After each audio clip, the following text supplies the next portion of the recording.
I'm Peter Rao, and together with my colleague Luke Coffey, and I believe Matt Boyce is out there somewhere as well, the Europe operation would like to welcome you all to the Walter and Betsy Stern Conference Center here at Hudson Institute. We're delighted to have all of you here. Before we commence, a few words of thanks are in order. For starters, I'd like to thank our good friends who have crossed an ocean to be with us from the PPF group out of Prague. Thank you for being here. They've taken an interest in this program dating back weeks, if not months. I'd also like to acknowledge Noor Green, who has been in close conversation with Luke Coffey over the past several weeks and months, also in helping design a part of this program.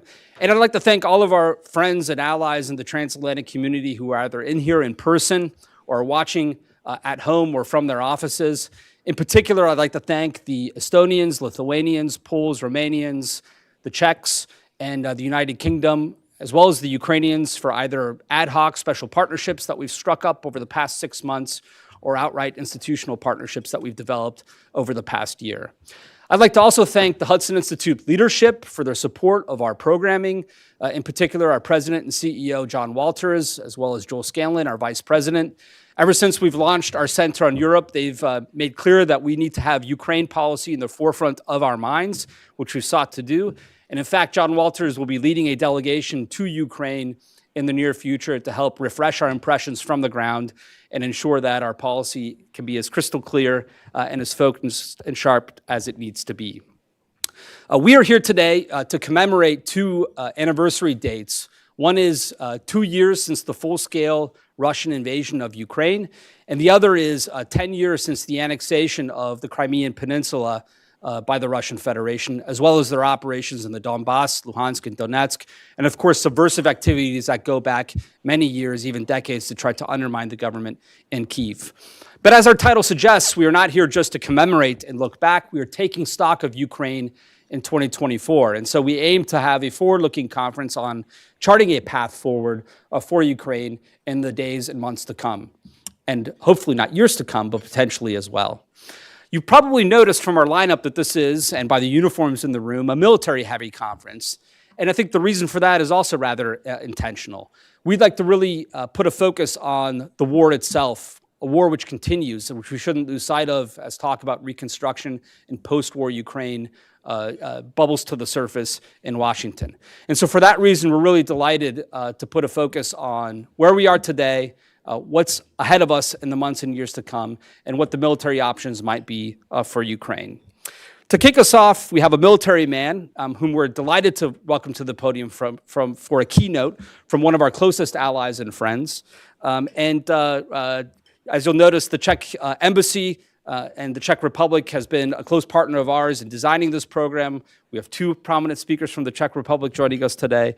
But kicking us off, the Chief of the General Staff of the Czech Armed Forces, Lieutenant General Karol Ryška. Thank you so much for being here. Sir, the floor is yours, and thereafter we'll go to a panel discussion.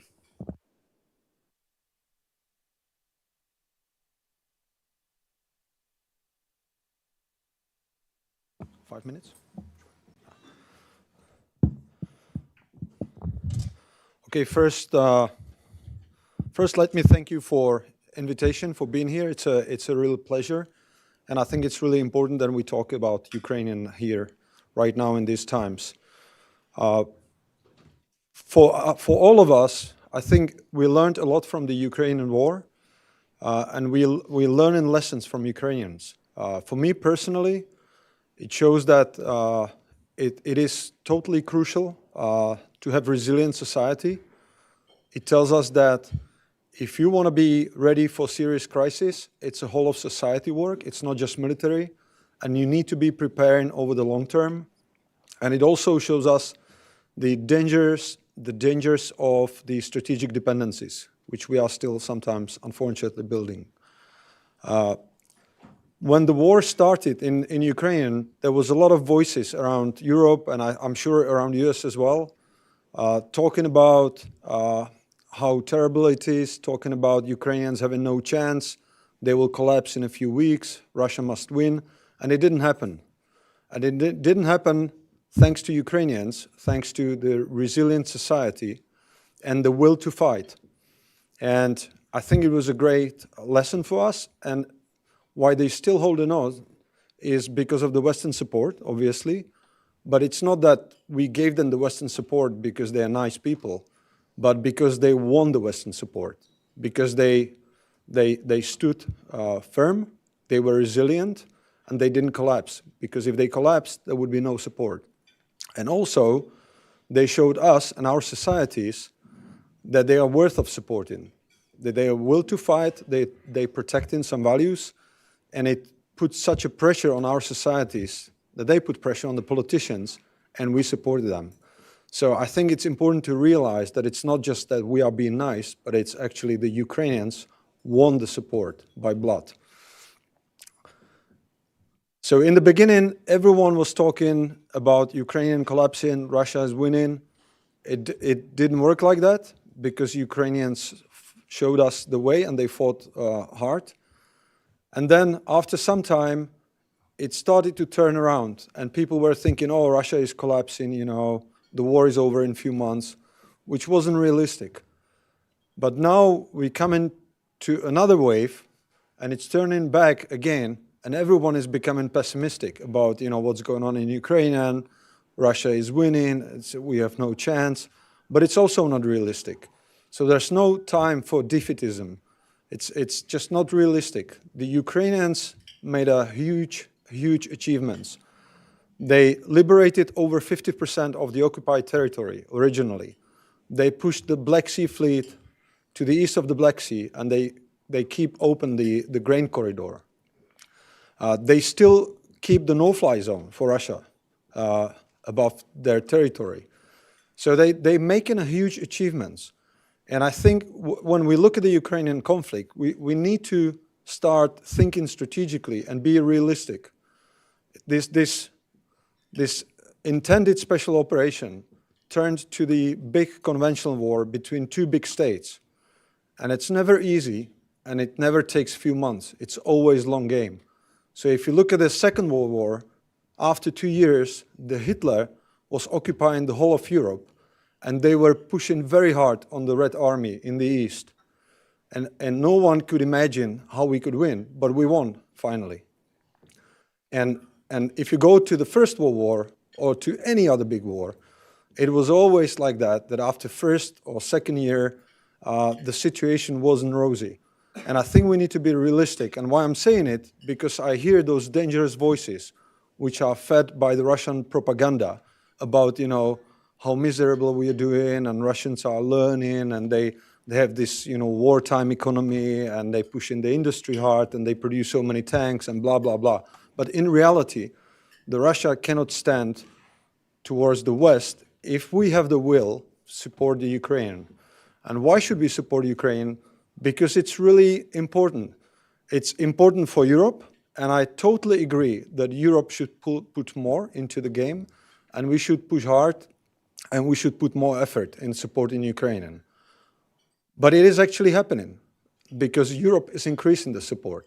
Right now, people don't realize, but the European support, the military, both military and humanitarian, is actually larger than the US support right now in numbers, financially. So Europe is putting some effort into the game. I would like to be maybe faster and maybe more, but the reality is Europe is pushing. But it's not important only for Europe, it's important for the whole world. Because it's not about if the Ukrainian collapse, we have the Russians on the Slovak border, and we'll need to invest more into defense. But it's actually, it's about the world order.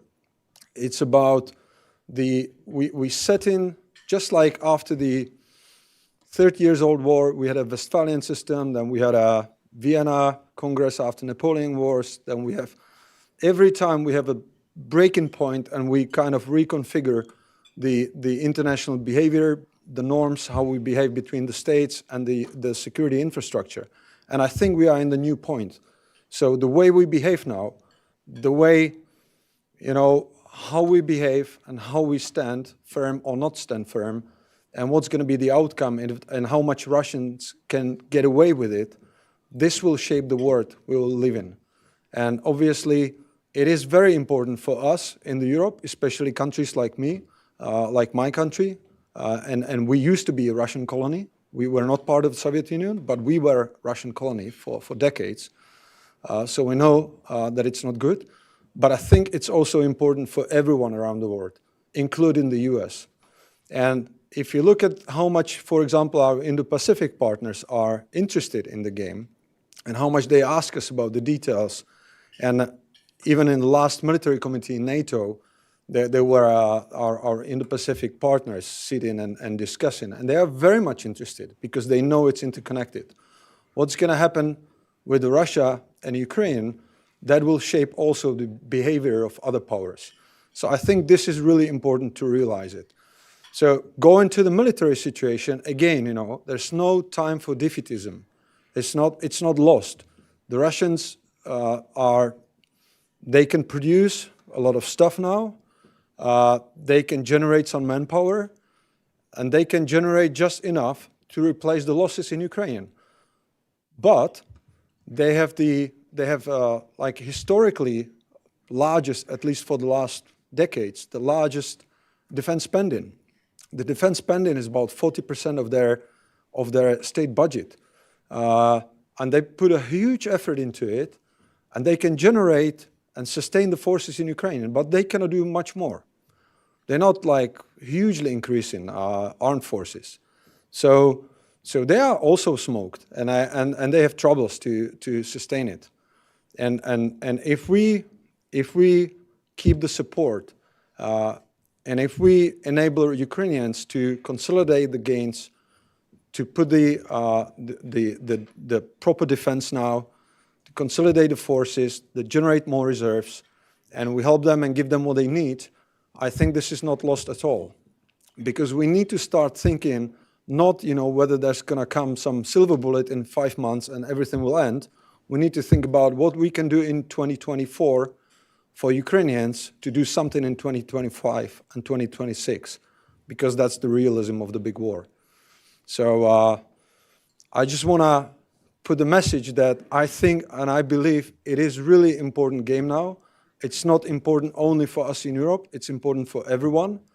I think it's really important that we don't leave Ukrainians and we continue our support. Because if we don't do it, we'll have to invest much more in future. And I want to say that even militarily, realistically, if you look at the ratios of combat power and what both sides have, nothing is lost again. Nothing is lost at all. So I would probably stop here. Thank you very much for your attention, and let's support Ukraine.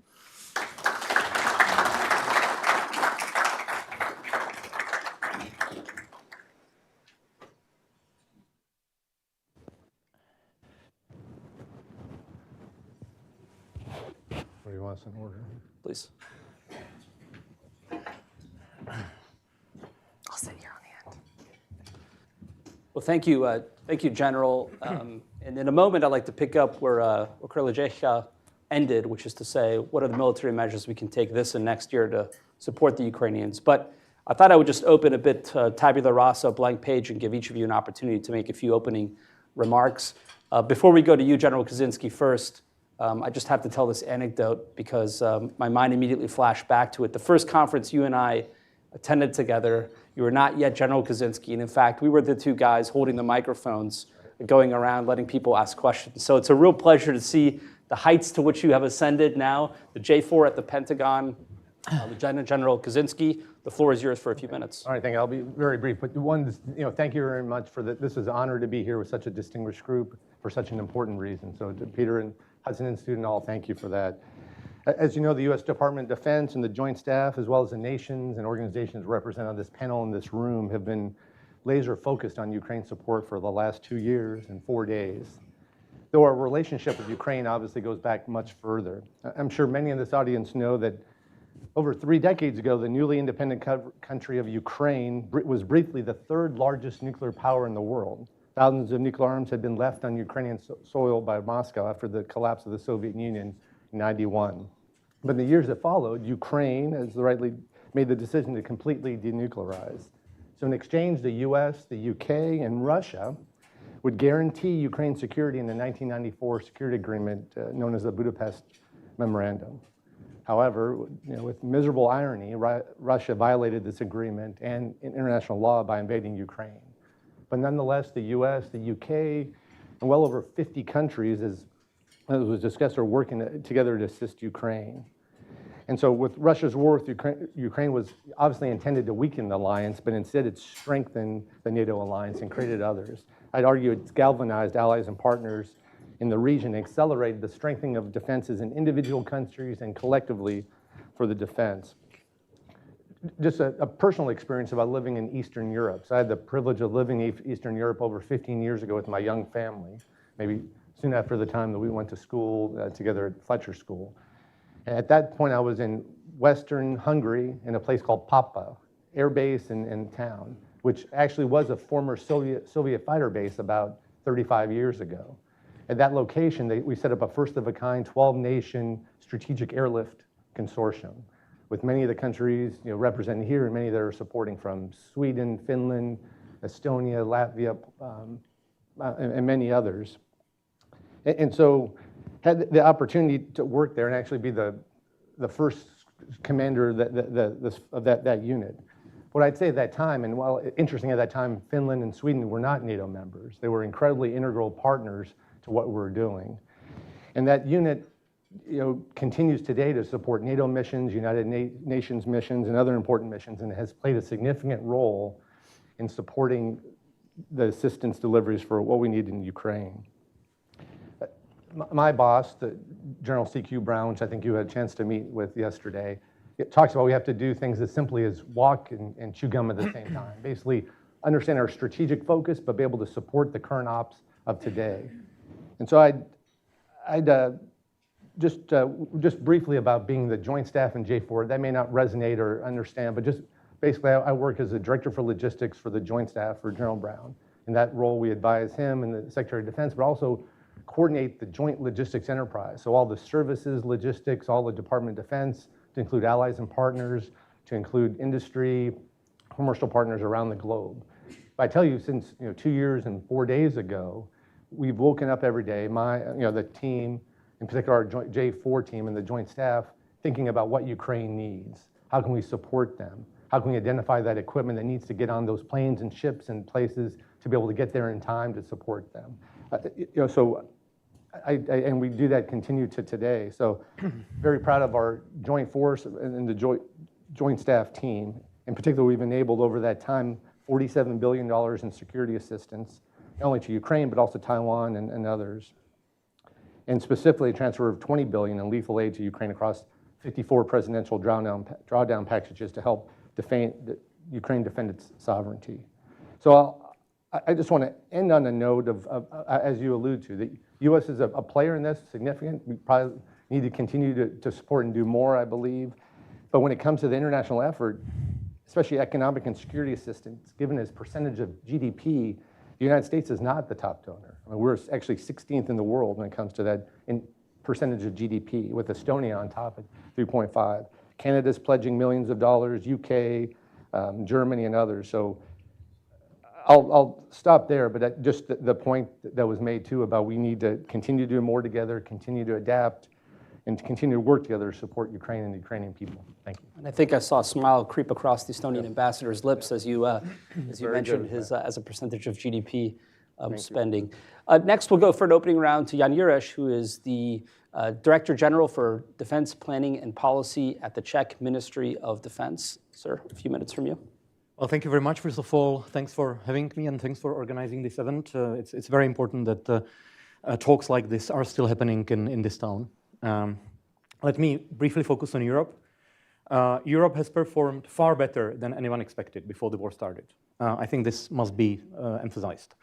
As has been said before, the combined value of European support to Ukraine, financial, humanitarian, military, has been larger than what came from the United States. And that's a good thing. And of course, I'm not saying that Europe should not be doing more. We should be doing even more because Ukraine is in Europe, and it's in our vital interest that actually Russians are stopped in Ukraine. I'm just, saying the facts. What is the balance of support to Ukraine to counter some of the narratives that have been spreading around this country? We, as Europeans, have been hosting millions of Ukrainian refugees without any major disruptions. The Czech Republic alone, at the peak, hosted almost 500,000 of Ukrainian refugees, which is slightly less than 5% of population. It is as if 15 million people suddenly arrived in the United States over the course of 4 months. And you needed to accommodate them and provide them healthcare and education to their children and so on. Up until today, there is a Ukrainian family living in my parents' house in the Czech Republic. And I'm not saying that to boast about it, because this has been a norm across Central Europe. Then defense investment. Finally, you know that Europeans are doing what they should be doing and what they should have been doing a long time ago. This year, 20 NATO allies will reach at least 2% of GDP on defense out of 32 members. For the first time since the 1990s, the combined defense spending of non-US NATO allies will exceed 2% of GDP in 2024. So I think this is significant, and it must be communicated properly in this country. Then defense industry. I think we have done quite a lot in Europe, actually, to boost the production capacities of our defense industry. And there are some crucial segments where actually the European defense industry is now performing better than US defense industry. Just to give you an example, a single European company, Rheinmetall of Germany, actually is producing way more 155 artillery shells than the entire US defense industry combined, as of now. And finally, the role of the European Union. I do understand that European Union is not the most popular organization in this town or in this organization, but EU surprised everybody, 2 years ago. How quickly, actually, it was ready to break with some old taboos, and actually how quickly the EU was able to start investing first into boosting European defenses and supporting Ukraine. So, of course, the EU role is indispensable in enabling NATO collective defense, that's one thing, and harnessing or further providing incentives to Europeans to keep supporting Ukraine. Now, and my final points, what should be done now? Of course, the first priority is providing immediate military and financial support to Ukraine. We have been doing something about it, as you have may noticed. We are leading this multinational ammunition initiative to supply Ukraine with artillery ammunition. Of course, building defense capabilities in Europe, because reaching 2% is not enough. We need the forces, and we need to have the host nation support infrastructure in place. We further need to boost our defense industries, and there are plenty of national and multinational initiatives in Europe actually aiming exactly at achieving that. And finally, we must collectively, Americans and Europeans, use the upcoming Washington summit as a communication instrument to deliver the message to the American people that Europe is doing a lot to support Ukraine. Europeans are finally investing in their NATO defenses.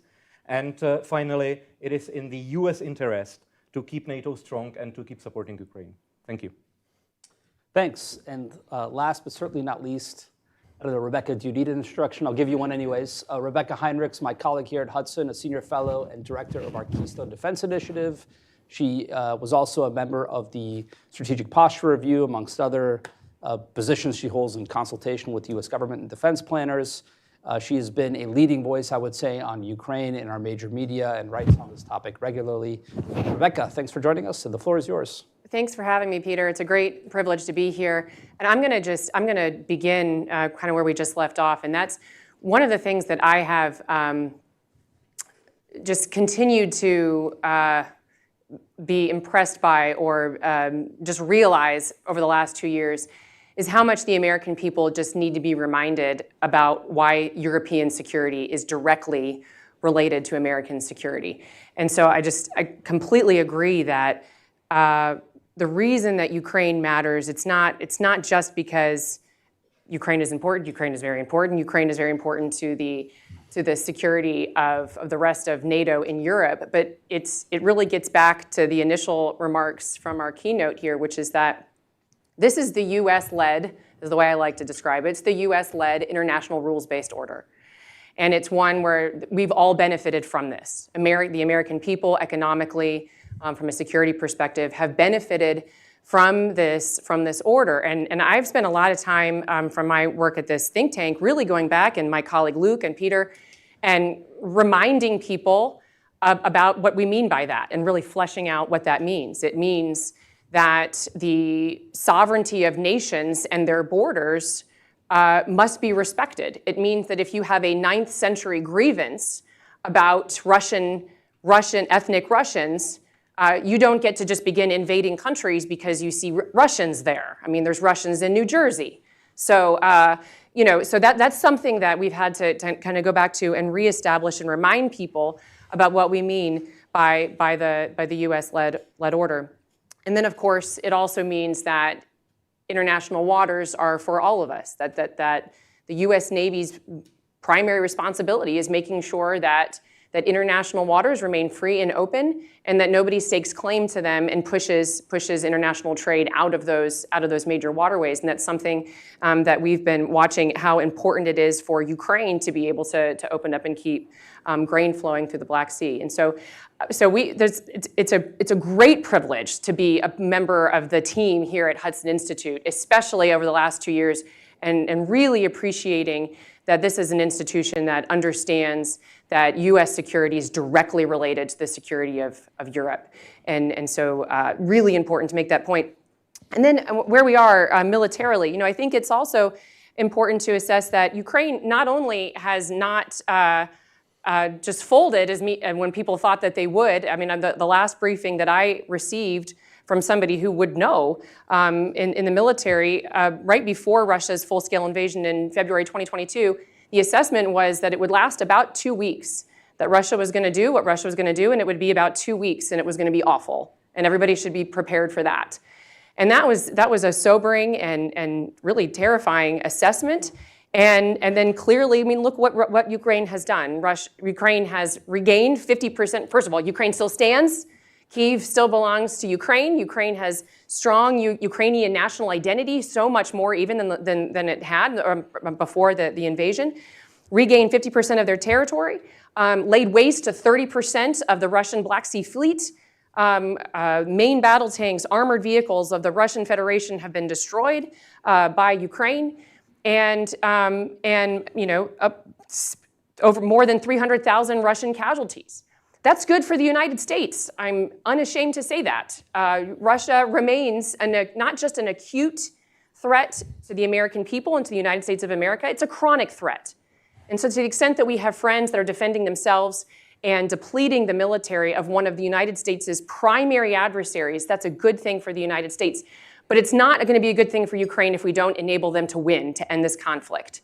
A long, drawn-out war of attrition is bad for Ukraine. It's not something I think that's in the interest of Ukraine, NATO, or the United States in particular. So the last thing I would just say is, what do we need moving forward? I mean, Ukraine is now rationing weapons, so Ukraine needs weapons immediately. It needs weapons in the medium term, and so we got to get it to them. And then we have to. That means passing, of course, the supplemental that has not been put forward in the House of Representatives. Once that's passed, it replenishes U.S. stocks. Once those U.S. stocks, we know that we've got the money for that. It can free up the Presidential Drawdown Authority. There's weapons already sitting there. A U.S. senator made a remark at the Munich Security Conference that if we pass this bill, it's not going to directly impact Ukraine now. It's not true. It's not true. Ukraine needs weapons now, and we have them on the shelf to send to them. We just need to make sure that we're replenishing our own stocks to be able to kick those back over to the Ukrainians. And then it's my hope that the U.S. takes a different approach with NATO and that we actually enable Ukraine to win. And that means this fear of escalation has to turn into making the Russians fear that they should not escalate. So Ukraine needs to be able to hit targets that are part of the Russian war machine, that are inside Russia, that has currently been essentially a sanctuary against Western weapons. And so that does need a change. And SecGen Stoltenberg made that same remark a couple of weeks ago. I think that's exactly right. So I'll just close out there and look forward to the discussion. Thanks, Rebecca. Let's having set the table, now dig in a bit on those remarks. And I'll start with you, General Kaczynski. Rebecca hinted at this, even mentioned explicitly. General Shekika, who will correct me on the pronunciation of his name after this panel, also mentioned the defense spending numbers of the Russian Federation, a 70% increase for the 2024 to 26 timeframe. They're spending more on defense than on social security. I think as a percentage of GDP, it's the most invested in defense since 1990, the end of the Cold War. So you are on the other side of that, trying to match wits, or the Ukrainians are, and you in support of the Ukrainians. When you wake up every day, as you put it, and think about what you can and how you can get it to the Ukrainians, setting aside the supplemental and all of the politics associated with it, what are the biggest challenges when you dig down as you're in your job as the J4 and trying to burst through choke points that we hear about, logistical issues and challenges? Can you give us, even if it's technical, a bit of a flavor on that? I think one of the, besides supporting Ukraine, my 18 months in this, my current position, probably the other words or group of words I've heard the most. Utis? Yeah, maybe that's recently, but defense industrial base, just the industrial base to be able to do that. I think it's alluded to here about, and so I won't go much into what I speculate with Russia, but you could argue they're on a wartime footing, and then you can argue the gray zone and what we consider wartime, and we are not. We're trying to get back, and I say collectively, to include Europe and US and like-minded allies and partners. And so that's probably the biggest challenge, because even if we did have the money, which hopefully will come to be able to do that, to be able to produce at the scope and scale and surge capacity that's needed. And that goes through, I'd say neglect, but just decisions that were made over the last couple decades, which in particular the US, we're in a different kind of conflict, which you know well, and not prepared for this great power type near peer competition to be able to do that. I think we are making some of the right decisions to prime that capability here in the US, also looking more to partners, to allies, and the strength of Europe is the strength of the US with this defense industrial base, abilities for regional sustainment, to be able to fix and produce and other things in different parts of the world, strengthen us collectively. So those are the things that I guess when I wake up to think about, because that's the harder answer, but the answer we need to get to. And then to come up in the future with the right mix with industry and our allies and partners and everything to have that capacity to need.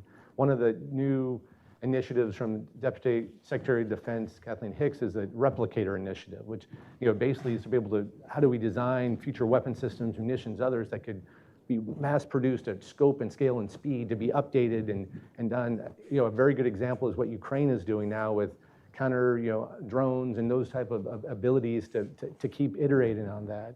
And so I think that is the way of the future, that's combined with allies and partners and really getting the good discussions on the same page with industry where we need to go together. Yeah, and our Center for Defense Concepts and Technologies, led by Brian Clark, has done quite a bit of work on that. About 18 months ago, I remember being in a discussion with a foreign policy specialist, but not a military man, and he just said, I just find it hard to believe that a great nation like the United States would find it so hard to overcome defense industrial base problems. Can't we just solve this? Is this really that big of a challenge? Is it as simple as issuing contracts that give industry over time assurance that the money will be there and so they will ramp up production lines? Is it a matter of workforce attrition? I mean, what are the key ingredients and components that are really the problem here? There's a few that you mentioned. I mean, one is if you go back to, I think it was 93, they call it the Last Supper, but a decision by the Secretary of Defense at the time to bring all defense industries, 75 roughly companies at the time to say, we're facing a new era, we needed to downsize. Now we have 5, and there are lots of tier 1, tier 2 to be able to do that. But that's, some of those decisions. You talk about, ability to talk with, to provide multi-year contracts and confidence in industry to be able to invest, to be able to do that. I think, and the workforce, because you've had people who don't want to, the weldings of ships and those kind of automated, manufacturing type stuff, that skill set is older now. A lot of them are almost leaving the workforce. How do we encourage young people to be able to take that on as a very important job and lucrative and that? So there's a whole piece to that. And these are things we're working very closely and we're hard on, but appreciate efforts for Hudson Institute and collectively too to get after, because it's not necessarily even just a whole of government, but a whole of collective allies and partners, because everything I'm talking about here, workforce, other things, in defense industrial bases, to some extent, the same in any of the other countries here too. I Go ahead if you'd like to hop I in. mean, some of the things, I agree with everything we just mentioned here, but one of the silver linings in this horrible war is it has forced Congress, though, to make some of these necessary changes just that we can make. So it's very difficult to just hire a bunch more welders and to find them and get them there, build out the infrastructure to increase production at the rate we need. But there are things that we could do, like just reforming acquisition processes, and we've begun to do that, multi-year procurements. That's all because of U.S. support for Ukraine and the need to actually press to get things to move faster from a contract perspective. I'll just give one example that really was remarkable.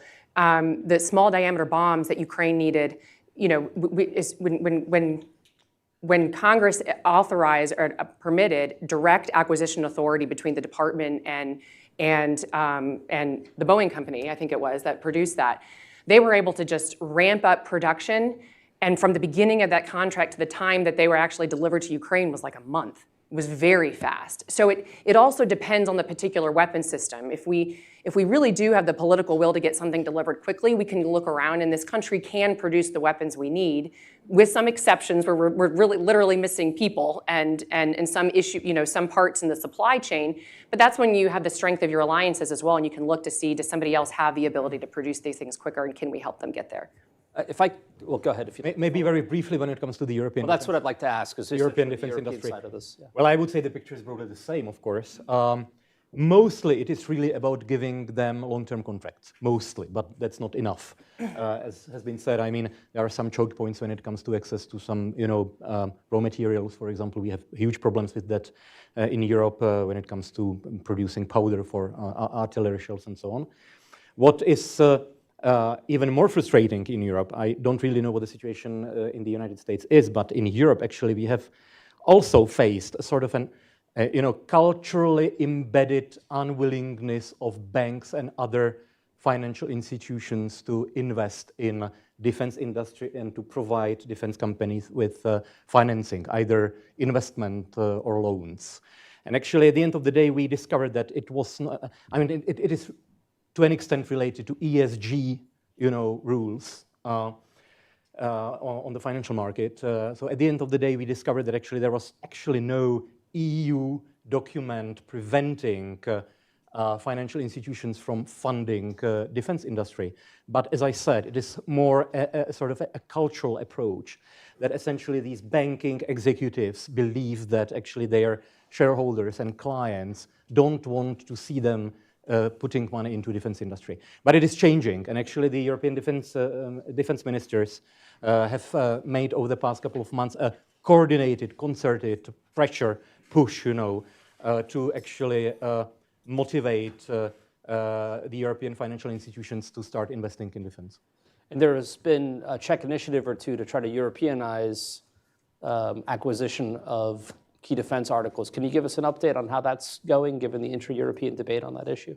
Well, I think you are getting at this ammunition initiative we have recently launched. Well, the idea, of course, is that, or the logic is that we really need to deliver military material, especially artillery shells, to Ukraine as soon as possible. It's an immediate need. And of course, we cannot wait until European or American defense industries are have sufficient capacities to produce. So we need to source the existing military material from all over the globe, from the existing stockpiles, buy it and actually deliver it to Ukraine as soon as possible. And actually we have been able to identify a huge number of already existing artillery ammunition from non-Western countries or sitting in non-Western countries. Most of these countries actually would be unwilling to support Ukraine directly for political reasons. So they need a middleman. They need somebody actually to facilitate those supplies. So actually this is what we have been organizing, trying to organize over the past couple of days and weeks, actually bringing together donors, financial donors, mostly small but rich European countries with little defense industry of their own, and actually link these financial donations with the existing stockpiles of ammunition sitting outside of Europe, and actually linking it and bringing that material to Ukraine as soon as possible. And the Czech Republic has made a very generous offer to finance part of that fund. Now it's up to some of the other countries to step up as well. On the topic of money, Rebecca, you spent a lot of time on Capitol Hill. You can't avoid this question as much as you might try. Can you give our audience a little bit of a feel of the tenor of the conversation on the Hill?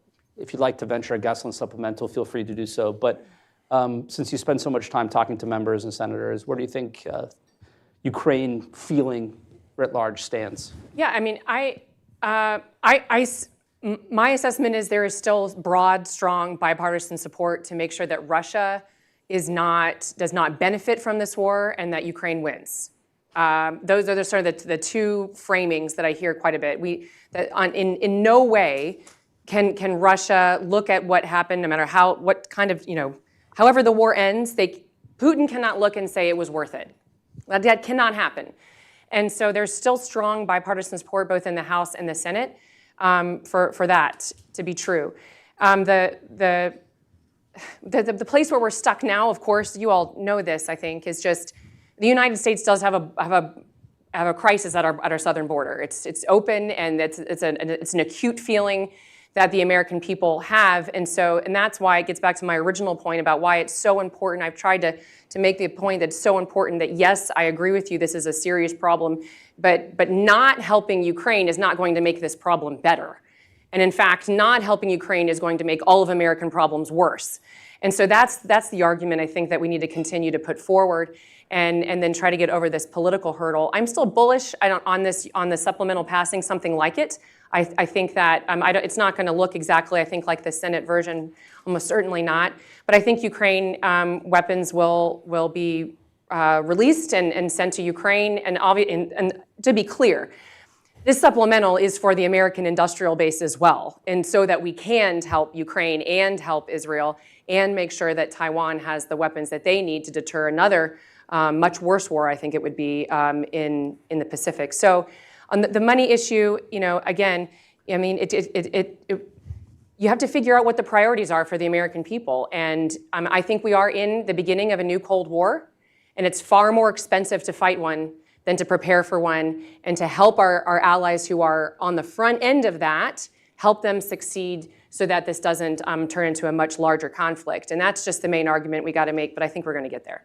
You didn't do the Washington move, which is to say there's a 50-50 chance. That way you can be right. No, I am way on the optimistic side of this. It is, when you hear members talk privately and they are sincerely committed to stopping the Russians, and that's where this motivation comes. I just find it very unlikely that at the end of the day they're not gonna finally get there. General Kaczynski, there are certain things only the Ukrainians can do for themselves, like mobilize their own population for war, recruit and enlist the troops that they need to beat back the Russians. And you probably read General Zaluzhny's piece in The Economist and then on CNN spelling out some of, setting aside the politics of all of it, some of the kind of battlefield components that matter in 21st century warfare, in particular in the Ukraine-Russia context. So what is it that the Ukrainians need to be able to be successful? I mean, what are the types of things that we should be looking toward and for as a military professional that you think are just absolutely essential? I think in the way that... I'm sorry, if I could just add to that, Sure. And perhaps as a complement to that question, what are some of the lessons you're drawing from? Certainly. So I think just the way that the Russians have fought this is really a frontal assault where they have no concern about sacrificing their people that they have there. Ammunition. I mean, even though when we talk about future warfare and high-tech kind of capabilities, Ukrainians are incorporating that, but sometimes you need bullets to be able to fight against bullets and onslaughts of folks. The other piece is we collectively have provided lots of different equipment. In some ways that's very good, in some ways that's challenging. If you're a Ukrainian maintenance person, whether fixing tanks or trucks or other things, you have many different types of things, and how do you do that with manuals in different languages? So the effort that's been ongoing is this tele-maintenance ability, the ability to have folks, and I was able to see some of this when I went to Europe several months ago, how you have brave Ukrainians in the field trying to fix things with a skill set, but that exquisite skill is able to, through apps and other capabilities, to reach back to expertise to be able to do that. So I think that sustainment piece, and this isn't unique to Ukraine, this is any kind of protracted conflict. It's something that we've kind of forgotten about. We maybe have not seen since World War II, where really sustainment, industrial base, be able to reconstitute becomes very important. And so that leads to the lessons learned. I think the ways that we have seen, Ukrainians, things that have helped themselves and we've assisted, but just innovating with technology, that first-person drones and ability to see the battlefield and be able to do that, the 3D print type stuff, just amazing capabilities there, and to integrate different types of weapon systems and defense systems that weren't designed to be integrated, but somehow to be able to put that together. So I think that's the interoperability piece, that type of additive rapid manufacturing and at scale to be able to do that are all lessons learned, and the sustainment piece, where again you could have whatever technologies, but if you can't provide the parts and the munitions and equipment to be able to use it, it's not useful in that type of conflict. And so those are all things they could use and things that we're learning as lessons to build up our capacity in the future to make sure that we are deterring all, including Russia from. Thanks. Since you're in charge of defense planning for the Czech Ministry of Defense, let's game out that Ukraine collapses and Russia blows through. What are the implications for the Czech Republic? Well, I think we would need to invest way more in defense. We will be finally reaching 2% of GDP this year, after many, many years, essentially a few decades. But I mean, it's clear that in such a situation, we would need to invest way more. And that goes for all European countries that actually would be willing to take their defense seriously. We probably also would need to focus on slightly different military capabilities compared to what we are focusing on now, because the Czech Republic specifically is not a frontline NATO state in the strict sense, because we are not on the eastern border of the alliance, and of course that means that in case there is any kind of Article 5 contingency in NATO, the bulk of the Czech military actually would be expeditionary force to be sent, to the eastern flank of NATO, to the Baltic countries, to Poland. So actually, the capability set we are developing is now suited to that specific role. If actually we had a Russian, I'll exaggerate a bit, but if we had Russian soldiers on our border, of course, then the whole defense posture of my country and all the neighboring countries would need to be different.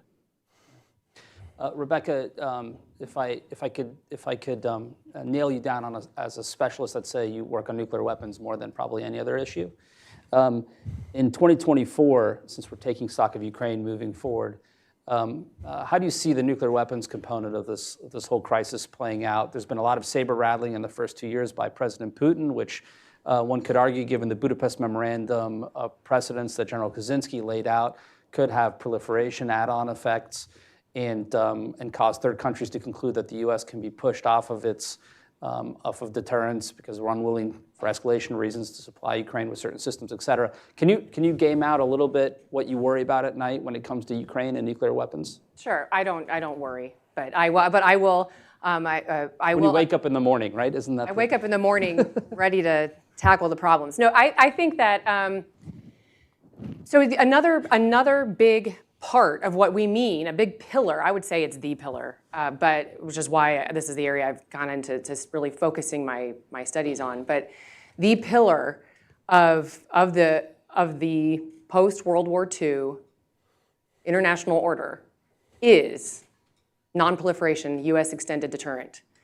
It is the strength of the strength, the commitment, and the resolve of the United States in collaboration with those other countries in the NATO alliance who do have nuclear weapons, but together to make sure that our adversaries understand that when we say you will not, we mean it, and we have the weapons and the will, all the way to the worst kinds of weapons that countries have developed. And so the unraveling of the non-proliferation regime is very.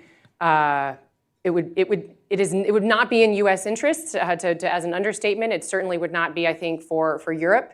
And our Asian allies are watching too. They're certainly watching. I mean, those who insist, those international relations scholars who insist that in just hard power terms, that what's going on in Europe has nothing to do with Asia. It's just not happening for human beings or rational beings who are watching this and they're making assumptions about US resolve. And so there are non-proliferation concerns, I think, that bubble up even more now in Asia because of their watching what's happening in Europe. So I'll just say, do I take Putin's nuclear saber rattling and other Russian officials seriously? Absolutely, I do. I do not think that we should dismiss it or treat it cavalierly. But I also think that he should be reminded that NATO is also a nuclear alliance and that the United States has the will and ability to make sure that we maintain the nuclear non-use. We do not want to get into an era in which nuclear weapons become what chemical weapons have been. Illegal, you're not supposed to use them, but people do. And so it is of the highest importance, I think, that the United States be on our front foot in deterring the Russians, not to escalate horizontally into a NATO country, even conventionally, but not to escalate vertically by using a nuclear weapon anywhere of any yield. And so, so there's a lot of work to do, I think. The United States needs to be doing a lot of work with our allies. We've got two great members of the alliance who've got lots of great things to contribute. One in particular I'm thinking about who can really help us on some things that we can do to shore up, resolve, demonstrating resolve and deterrence. And so, we've got a lot of work to do. So I just would say on that point, I hope now we're at the 2-year mark moving forward, that rather than, for instance, I thought it was, if I may say so, General, I thought it was a blunder on the part of the United States not to go forward with that unarmed Minuteman III test, our ICBM test, in the early stages of the war when the Russians were really engaged in a lot of heated nuclear saber rattling. Because I think that's low-hanging fruit, easy to demonstrate that we are the responsible nuclear power. And what that means is we're going to convince you should not even be talking about nuclear weapons in this way, and you should not be threatening them. The responsible thing to do was just to not test. And then, because I think, what did Putin do? He immediately turned around and tested one of his nuclear ICBMs. And so I think we just have to be careful, smart, prudent, but understand that a lot of strength is needed. And then the US, I think, has got some work to do to make sure that we've got weapons in the right place, again, to shore up the credibility of our deterrence to the Russians, that we've got proportional, ready responses, and that they should not use a nuclear weapon. Okay, thanks, Rebecca. We'll go to questions. But first, I'm just going to ask one follow-up to the Director General as the microphones work their way around. And that is on the question of European unity. General Kaczynski began by mentioning how NATO has been welded together by this conflict. In many respects, that's true. On the other hand, there seem to be different, at least pitches and rhetoric from, say, the Chancellery in Berlin versus the Élysée in Paris just in the last 24 to 48 hours. There are different visions of how weapons should be procured across the continent. And I imagine that this heartens Vladimir Putin in many respects because he thinks there are different strategic outlooks which he can drive a wedge in between. How unified is Europe, and how worried or not worried should we be about this? Well, I think the answer is twofold. On the one hand, actually, Europe has been remarkably unified over the past 2 years. I mean, surprisingly unified. And it's not just about, supporting Ukraine militarily. It's about, sanctions against Russia and many other, actually, things. You wouldn't have actually believed 5 years ago that Spaniards and Swedes and Czechs and Germans, you name it, would agree on such far-reaching, actually, approaches. At the same time, there is a challenge because, as you may know, Europe is not a country. It is a collection of 30 independent countries, especially in defense and security. We're the ones who are supposed to be hostile to the European Union. And that's why I am afraid we still need and will need for many years to come American leadership. And that's simply how it is. It may sound immature on the part of Europe, to some people in the United States, but that's simply how it is. I mean, we need a leader who actually will be able to harness, European economic power in support of this or that defense and security related issue, including support for Ukraine. And that's why we need NATO, and that's why we need European leadership in NATO, and that's why we need European leadership in actually spearheading some of the initiatives to support Ukraine. Because, as I said, I mean, even if we really, really, really wanted in Europe to do 10 times more compared to what we are doing now in support of Ukraine, there still needs to be someone a leader actually coordinating, incentivizing, motivating. And the only country actually which can play this role is the United States. I'm sorry, that's simply how it is. I'm not sorry. I think that was beautifully said, and the way the U.S. is the coalescing force, and I can understand as an American, whenever I talk to different folks from different embassies, they need to know that the U.S. is in it and is serious about this because it helps so much with their own planning. Because they'll make different plans if the U.S. isn't going to stick with it. So, well said. We'll start with Melinda Herring in the colorful outfit right in front of you, Maddie. Thanks, Peter. You could just introduce yourself as well, please. That'd be great. Oh, great. Melinda Herring, Rosin for Ukraine. Thank you so much for this panel. Could you please game things out? So best case scenario, let's say that let's be generous. Let's say that Congress wakes up tomorrow and says, oh, baby, we're putting the supplemental through. Mike Johnson says, I've had a change of heart. And we tell him that we're going to rename a city and street after him in Kyiv. How quickly can you turn on this military assistance in the $62 billion?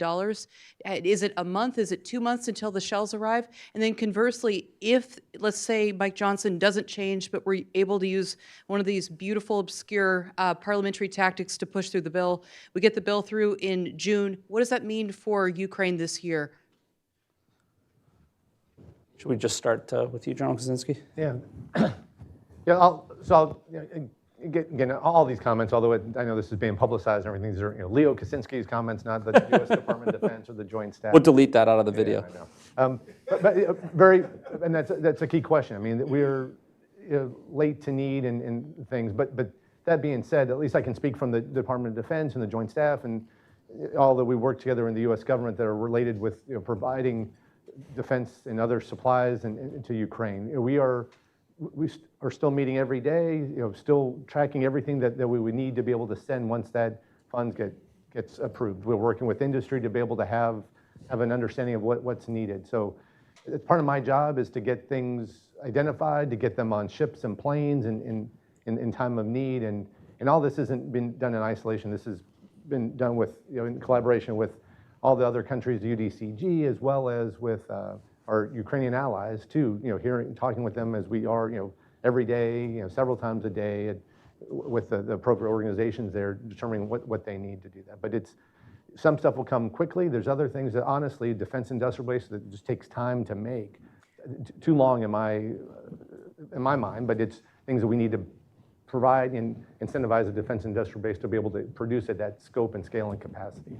There's a bit of a debate, I think, or I don't know if it's subsided, but whether or not the contact group is the right format. We've built this great alliance in NATO. They've set up commands that could run some of these operations, and it's politically important, but latent militarily in a lot of respects. But we can leave that for another day. Do you want to add something to that question? Or? Okay.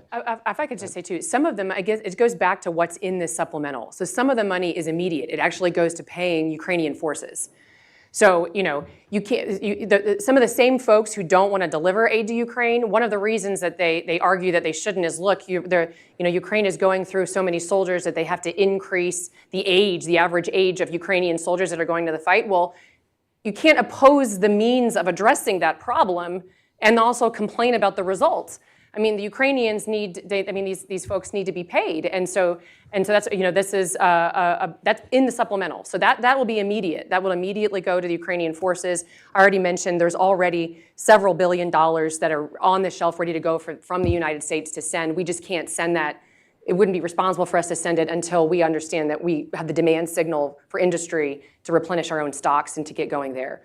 So so there's some weapon systems that would be immediate. Money would be immediate if that miracle would happen and we would pass this up tomorrow. So Chris Walker at the National Endowment for Democracy. First of all, thank you for a first-rate conversation. A question on a topic that's come up both during General Rzeka's opening presentation and then during the conversation, which is that as things get tougher, it can be harder to retain solidarity and unity in key places. And of course, Russia, along with China, is using very formidable resources to shape the understanding, to try to minimize the threat, the perception of it. Developing world, US, Southern Europe, Northeast, everywhere basically. In your view, what else should we be doing to prepare for the longer term in the information domain to make sure that that unity stays at the level it needs to be at? Can you do it? I mean, as you're talking, I was kind of thinking of several ideas. So I'm sort of thinking out loud, which is very dangerous, but I'm gonna, I mean, I would say one of the things is the shorter the war, the better. I mean, that's, it's very hard in open societies and democracies to continue doing it. We can do it. I'm not saying it can't be done, but it is hard. And the other thing is, resist, I mean, I would just say it is difficult. Resist the temptation to sort of weigh in on the American sort of Republican versus Democrat argumentation. I mean, that would just be my 2 cents there. I think it's complex. And the other thing is demonstrating, I wrote a piece with former Secretary of State Mike Pompeo, who's a distinguished fellow here at Hudson. We wrote a piece together explaining that actually the border issue is related to the Russia problem because Russia weaponizes migrants. And we've seen this with Finland, and we understand that the sovereignty of nations and the security of their borders is in fact very, very important. And so I think understanding that piece of this would go a long way in keeping these open societies sort of with us on what needs to be done. Would be something else I would add to that.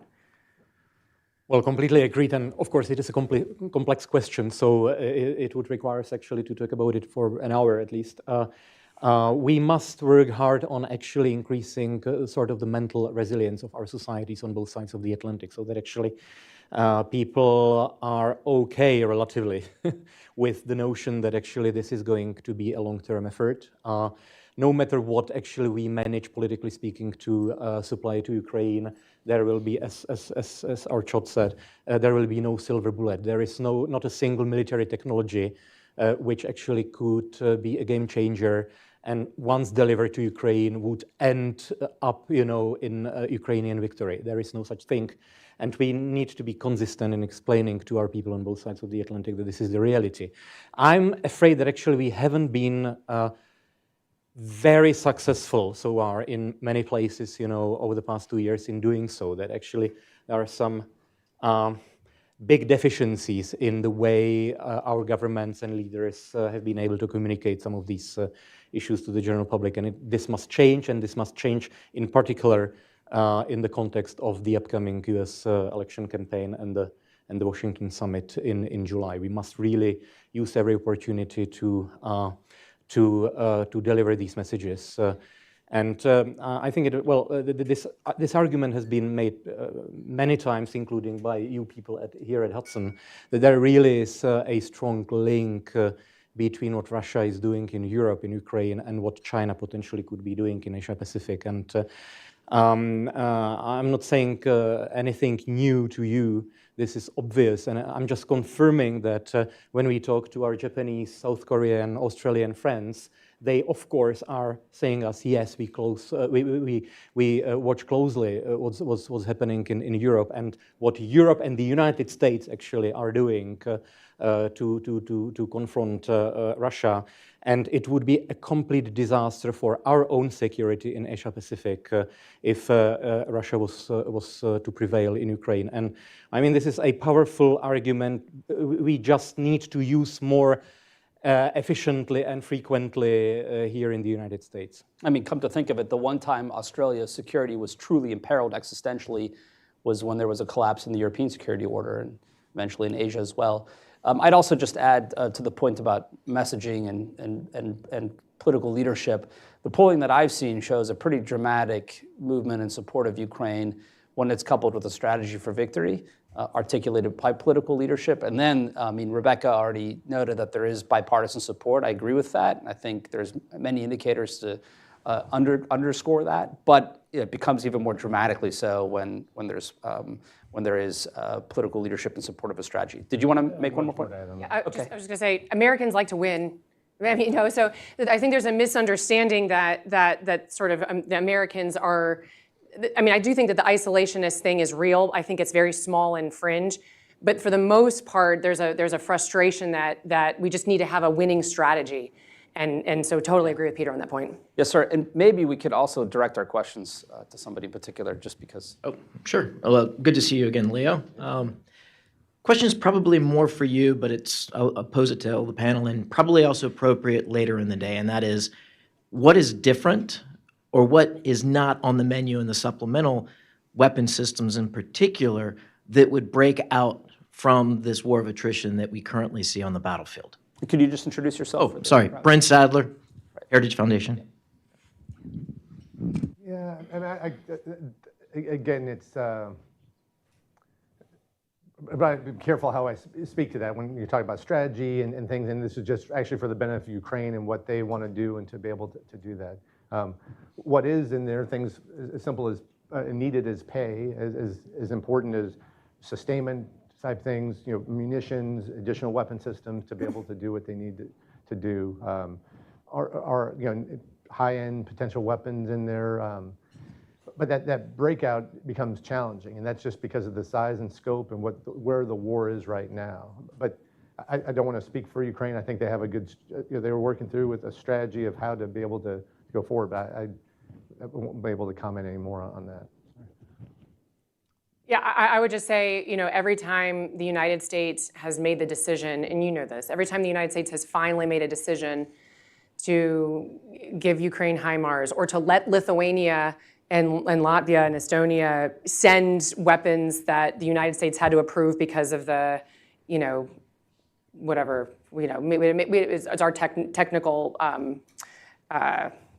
property, I guess, or what do you want to say? But it's theirs. But we had to permit them to send some stingers, et cetera, to Ukraine earlier on in the fight. And every time pardon me, the end user. The end user, exactly. So we had to authorize that. I think it was too slow, but the United States has been slow, but then finally has said, okay, HIMARS, okay, DPICMs, all of these things that Ukraine needed and had been asking for from the very beginning. And I think now we finally permitted, ATACMs, which the Ukrainians used very, very well, but they're still not the longer range ATACMs, they're still shorter. And so, I think we have to pivot now. We're at the 2-year mark to say, look, what would have been how different would things be if we had given them everything we've given them from the beginning and not done this so slow and drawn out and finally release these? So my argument is give them long-range ATACMs and let them use them to where Ukrainians have actually been extremely responsible in how they have used these things. You can, are the Brits here? I don't know. I won't call you out. Okay. British are coming, Sorry. as we like to say in America. when the Storm Shadow, Storm Shadow. I would just say, I think I'm allowed to say this. When different allies have provided what Ukraine has needed, they have used it the way the providing country has said that they should. And so I think that they've proven themselves. Ukrainians have proven themselves in this point. And so I would just say now is the time to give them what they need and to understand that they need to be able to use them in a way so that there aren't parts of Russia where it's just essentially sanctuary. And that's what's going to keep this war protracted. Yes, ma'am, in the front. Good morning. Wow, that was loud. My name is Antonia Ferrier. I work with Steve Nix at the International Republican Institute. My question is, I'm going to make one quick observation. I worked for a very long time on Capitol Hill. My last boss was Senator McConnell. I think just observationally for many of the Europeans in the room, I think there is a huge disconnect between what Republican politicians think the public wants and what the public actually wants. Pew data from a couple weeks ago showed that something about 74% of the American people support the fight in Ukraine, Israel, and actually it was marginally less on Taiwan. So, that's a whole other discussion about the disconnect between the Washington feedback loops that our politicians get, but the American people are actually on the side of this fight. So, one thing to take heart and go back home with. To our friend from the Czech Republic, you mentioned the bankers and ESG. I'm wondering, that you talked about the cultural shift in Europe between the commitment on climate, and it strikes me that there could be a lot of tension now between having to shift from maybe some of those climate goals to creating a defense industrial base. And I wonder if you could just talk about whether, in particular, Berlin, but if some of the governments in Western Europe are willing to maybe pull back on that, because defense industrial base is very energy intensive, as we all know. So I just hope you could speak to that a bit. Thank you. Many thanks for that excellent question. And my answer is yes, this will happen. defense and security will be prioritized in Europe in the coming years. Yes. As you may know, we will have European Parliament elections in a few months. There will be a new European Commission, probably again led by Ursula von der Leyen. And I mean, for her and for other decision makers, it's pretty clear that actually for the next sort of term of the European Commission and the European Parliament, defense and security will be #1 issue in Europe, full stop. Even to the detriment of actually backing away from some of the climate-related policies. Yes. Well, I know there are 1 or 2 more questions, but last time I ran a conference like this, I realized there's very little time for people to mingle amongst each other between sessions. And so I thought maybe we'd stop 10 minutes early. Ambassador Markova will be at the podium at 10:30. Please do not leave. That's the one, I suppose, downside risk of this. But if you do have a question, since we're a little bit early, you're welcome to come to the stage and chat with our panelists individually. And with that note, speaking of the panelists, thanks to all 3 of you for really wonderful presentations and insights. It's a great pleasure to have you here. Thank you. All right, good morning. We're going to continue our program today. We had a fantastic start to this, a very interesting panel. I want to thank Peter for moderating that panel and for all the speakers who participated. It is my great pleasure now to kick off our next session of this half-day conference on Ukraine with another keynote address by the Ukrainian ambassador to the United States, Oksana Makarova. We're very lucky to have the ambassador here today because she's probably, and no disrespect to the other ambassadors in here, but probably one of the busiest ambassadors in Washington, D.C. right now. In fact, I think this is her 3rd speaking engagement of the day already, and she's probably not even halfway through. But the Ukrainians are very lucky to have such a talented, engaging, brilliant, experienced stateswoman here in Washington making the case for her country, and sometimes doing a better job at explaining to Americans why, making the case for America's support to Americans. So we're so lucky that she's here today to speak about the current situation in Ukraine as we have now passed the 2nd anniversary of the large-scale invasion. And she has very kindly agreed to take some questions from the audience, but she is on a tight timeline, so I'll have to make sure everything ends promptly at 11 o'clock. But with that, Madam Ambassador, thank you so much.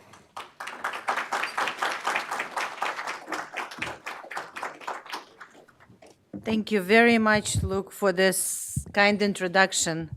It is teamwork, and I want to start by thanking you, Peter, everyone at Hudson for relentlessly, really, during these 2 years, not only standing with Ukraine, because it's not just about Ukraine, but standing with everyone who believes in this value, standing for American interests, standing for the interest of the free world. Every time I speak, I think, is there anything new I can say? Is there am I repeating myself all the time? But then we have to repeat ourselves. We have to remind people what is at stake, even though the 2 years have passed.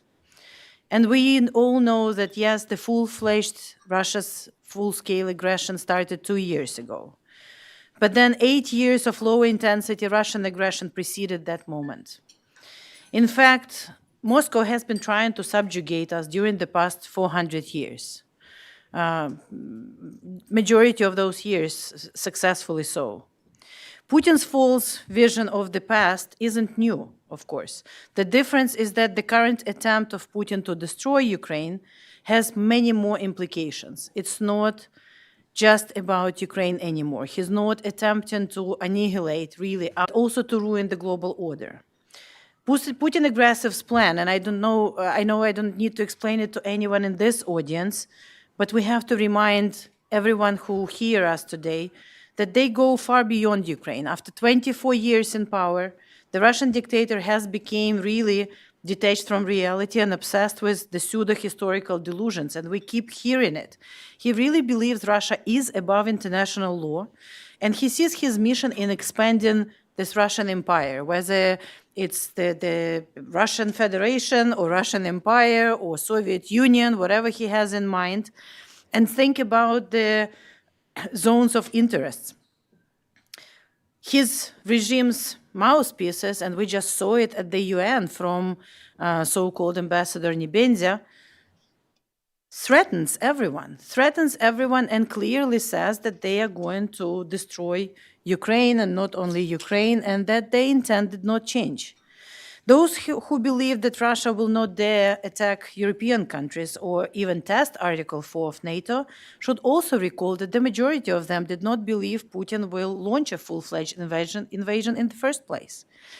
So supporting Ukraine now and enabling Ukrainian victory over Russian aggression is the only way to prevent the larger war in Europe and to prevent a chain reaction, which we already see in so many conflicts where undoubtedly we also see Russian hand. Whatever the cost of supporting Ukraine is today, and again, we are grateful for all the support. We are grateful to Congress on a strong bipartisan basis. We're grateful to President Biden. We're grateful to administration. We're grateful to all of our allies from European countries, UK, Japan, South Korea, I mean, you name it, all 50-plus countries that are supporting us now, and all more than 140 countries that actually voted in the UN. But whatever the cost for supporting Ukraine is today, the cost of dealing with a global crisis will not be like this. It will be significantly higher. And one lesson that we should learn from the past 2 years, that only unity and our resolve to together standing and fighting with the aggressor will help us to be successful.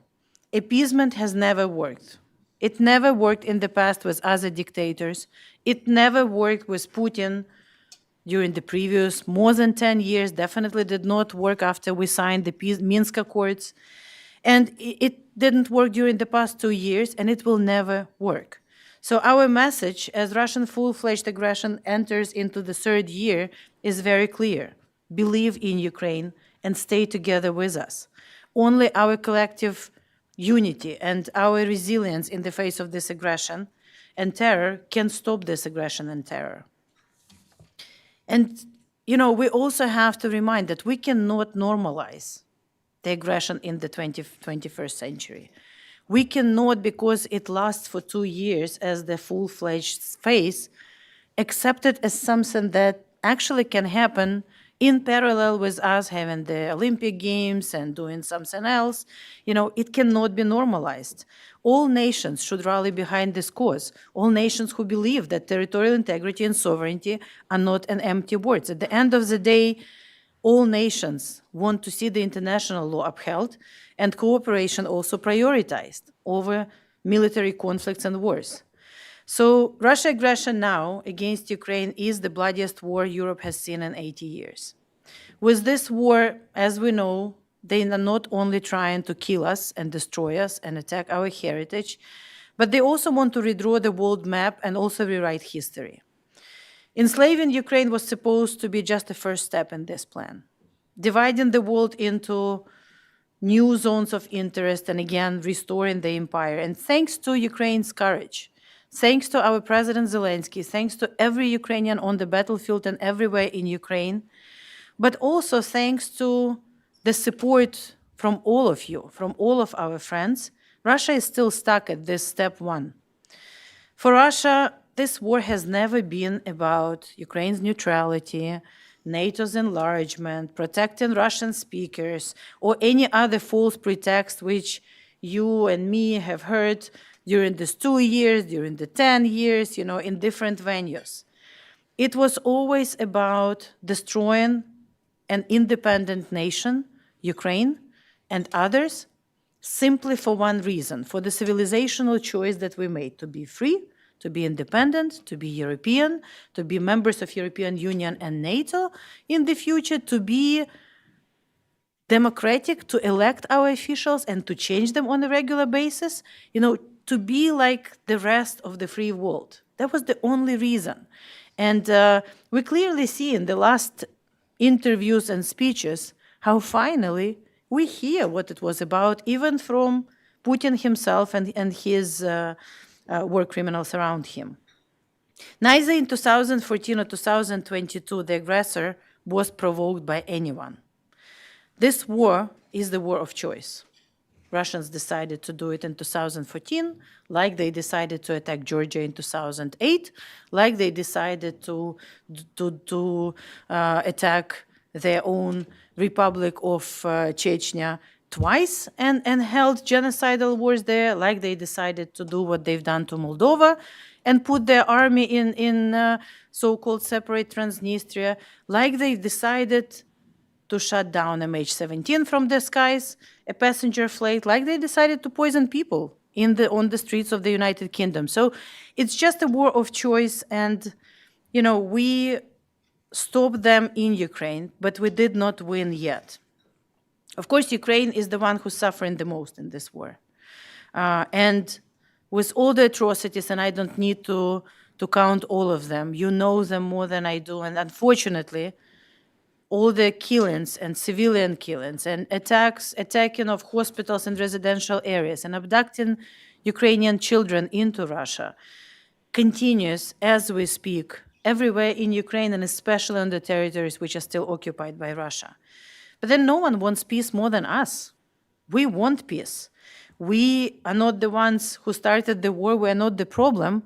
Russia is the problem. But we are doing everything possible to get to peace, while Russia really is hinting from time to time that they need an operational pause. So when they say they want to negotiate, although we never heard, of course, clearly from their leadership, it only means that they want to negotiate our surrender. Their peace talks are the occupation talks, and we have to be very clear about it. They just want to be able to swallow and bite a little bit more after they have done it in 2014 in order to prepare for a next attack when the time is again right for them.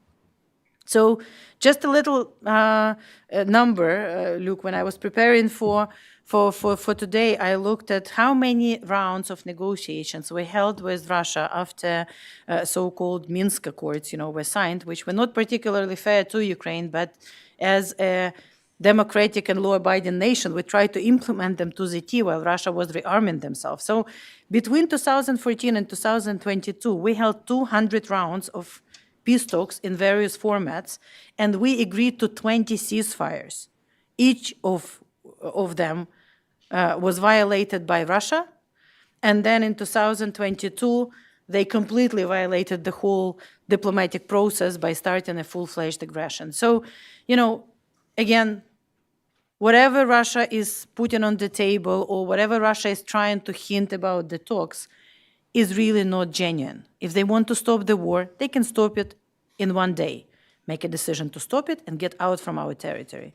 But the genuine peace efforts, which Ukrainians are very focused on, in addition to fighting on the battlefield, in addition to working with all partners on sanctions and isolating Russia, is the peace formula that President Zelensky not only presented already more than a year ago, but relentlessly working with so many nations, and we are widening the number of the nations, which would actually prepare the ground for just and lasting peace when we can actually get to this real talks. And this peace formula is not only the only serious peace formula based on the UN principles and the decisions taken, but it's also a holistic formula, taking into account the food security, nuclear safety, environmental protection, energy, justice, human rights, everything that actually we all believe in, and everything that we discuss over and over and over again at the UN and other international places. So hopefully in the next summit in Switzerland, we'll be joined by even more than 80 countries and organizations that joined the last meeting in Davos. And we have to discuss, and we have to get together, and we have to, in parallel of supporting Ukraine, also discuss this peace formula approach, so that just and lasting peace, when it happens, it will be on world terms, not on Russian terms. So right now, of course, we are again at the pivotal point as we speak. And I want to finish with this. For 2 years, we were able to not to allow Russia to take us in 3 days, 3 weeks, months. We were able to liberate 50% of our territory. We were able to finally get back at least the biggest portion of our Black Sea and destroy 1/3 of the Russian, or damage 1/3 of the Russian fleet, because we stayed together, because America stood with us and supported us, because more and more European and other countries supported us. And right now we are at a pivotal point. And it's not time to stop doing what worked and change it. It's actually time to double down and do it more. Because leaving Ukraine without weapons or other so much needed support, not increasing the sanctions on Russia, will only help Russia. And it will not actually stop the bloodshed. It will turn it into a bloodbath, because Ukrainians will not surrender. And all of our neighbors know that we cannot surrender. It is existential not only for us, but to the free world, to all of us who, again, believe in these values. I truly believe, I'm not only saying it as an Ukrainian ambassador, but as a human being, that this war will define the way our world will be in the 21st century and beyond. We can win this war. It's a still very winnable war with a little bit more of support, and we can defeat Russia and send a resounding message to all future aggressors to be, and whoever would try to redesign or attack the peaceful neighbors. But we can only do it together. So the free world and Ukraine will either stand together or fall together. And it's not just a grand phrase. And I know that all of us who live in democracies and know that democracies can deliver better to our people, that's a finance person speaking in me, we have to also show that we can defend ourselves better than tyrants. We can be stronger than Russia, supported by North Korea and Iran. And for some reason, I have faith in the free people. We always, not always in time, but always make the right choice. And we know how existential it is for all of us. So we have to win this one together. So thank you again, America, for all the support. God bless America, and Slava Ukraini.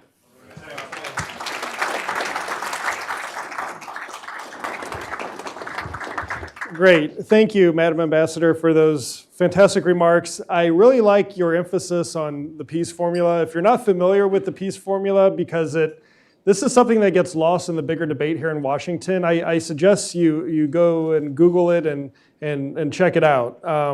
When you hear some of the anti-Ukraine crowd here in Washington say that we shouldn't be giving weapons to the Ukrainians because this merely prolongs the war, they should be negotiating with Russia. Well, between the Ukrainians and the Russians, only one country has a peace formula on the table, and it's not Moscow. And in fact, of course, this has been said many times, I'll say it again. If Russia stops fighting, the war ends. If Ukraine stops fighting, Ukraine ends. So check out the peace formula. I want to ask the first, normally I don't ask the first question because when I sit in the audience, I hate when the moderator asks the first question. But this talk about the peace formula made me think that yesterday President Zelensky was in Saudi Arabia. I know that there was an important meeting in Jeddah several months ago based around the peace formula. Can you just say briefly what the purpose of his visit was, if it was linked to the peace formula? Can you share any insight on that? And I do have 20 minutes. 20 minutes, okay. So first of all, sorry, can you hear me now? Yes. It was very important visit, and as you see, President Zelensky is traveling as much as his schedule allows him to talk personally, not only to the friends in the European Union, not only to friends here, but essentially engaging with everyone, because as we said, we have 80 plus countries now discussing this peace formula, and we really need, I really don't like the Global South kind of title, but we need everyone who believe in territorial integrity and sovereignty to not only discuss it, but take an active part in it.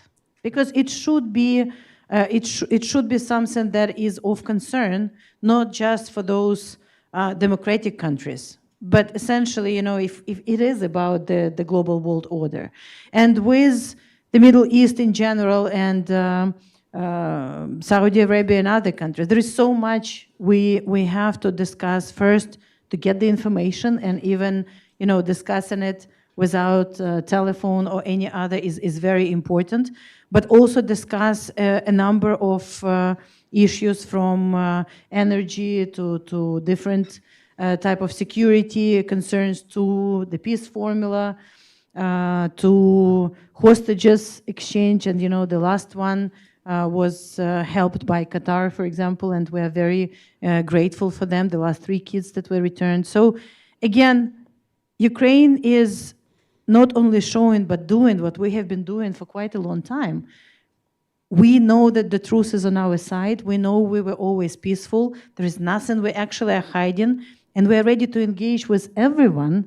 I mean, everyone except, of course, those who are sending the missiles into our land, to try to get the information, convince them, discuss what we can do together, and forge these alliances. Because again, we need, when 141 countries at the UN, 43, I think, the largest count of what was, voted to condemn it. Yes, we didn't turn it yet into the direct action. Yes, the court that mandated Russia to stop it, they simply ignored it.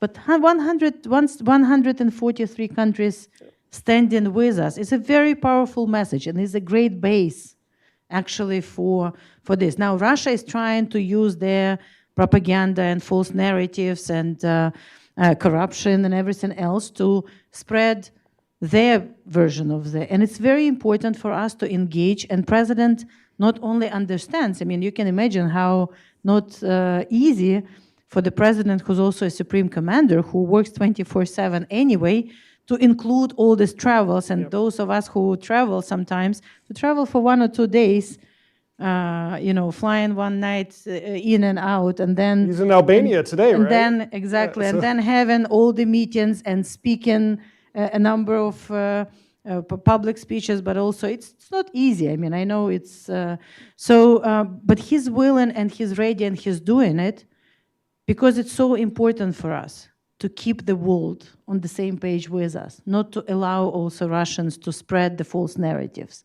And as many people as we can have in the peace formula discussions, the faster Russia will realize that they are just supported by the 2 regimes and maybe a couple of terroristic organizations. We all saw the pictures of Hamas visiting Moscow, and that's about it, And the more we get them into that isolated space, maybe the faster they will realize that it's them against all the world.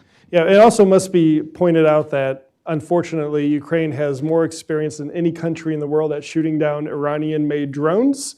And I suspect that's probably of some interest to Saudi Arabia. Does anyone have any questions for the ambassador? Well, this is probably a first. Yes, sir, in the back. If you could please wait for the microphone, identify yourself and any relevant affiliation. Good morning, Madam. Dave Bartel, Northrop Grumman. Can you talk about the importance of co-production within Ukraine as part of your long-term strategic vision?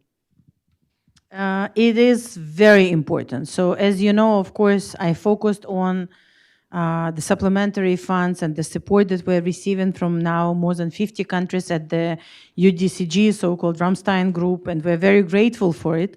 But as you know, similar with the budget support, we want to get as self-sustainable as we can. And Ukraine already is producing more than 80 different platforms, more than 80 companies, actually, the platforms, even larger number of different drones, including the maritime drones that were able to help us to clear the Black Sea for the corridor. But, this war has shown how all of us, peaceful nations, are not prepared to deter and to project strengths when somebody decides to attack us. So as much as we all would like to grow food and raise children, we need to produce weapons in order to preserve peace and deter aggressors. That's why it's clear to us that as Ukraine during these 2 years, not only is continuing only the reforms, but also moved completely to the Western standard of equipment, we also have lots of lessons learned of how to use it in a more efficient and effective way. And we also started the co-production project as one of the key priorities for us. So President Zelensky raised this when he was here with President Biden in September 2022. Right after that, both teams on US and the Ukrainian side, and I know the same happens in Europe, but of course I'm involved in the US-Ukraine cooperation, got to very active work. We already held 2 conferences, not really conferences, but detailed summits and with the companies, one here in Washington, one in Ukraine. And during the last visit of President Zelensky in December, we really already discussed what needs to be done on specific projects in order to actually deregulate and move faster. This is, I would say, as important a priority for Ukraine as getting more supplies and buying more supplies and getting more supplies as donations from our friends.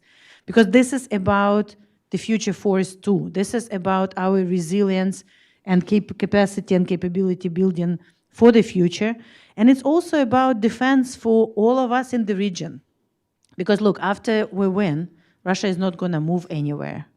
And that's where I'm not really an optimist. I don't expect suddenly the good people in Russia take over and them turning into a flourishing democracy and becoming, this is the dream. I would love that for the Russian people to start with, but, they probably will remain a threat. And it's Ukraine that will be, hopefully, as the member of European Union and NATO, is the battle-tested, most capable army that will be defending the rest of the free world from this threat in the future. So the co-production, especially in Ukraine, especially or in the air defense, especially in the technologically advanced capabilities, is very important. And plus, this is something that we already have unique expertise, not only the battlefield, but also business expertise in. Yes, we'll go over here and then we'll go to Melinda.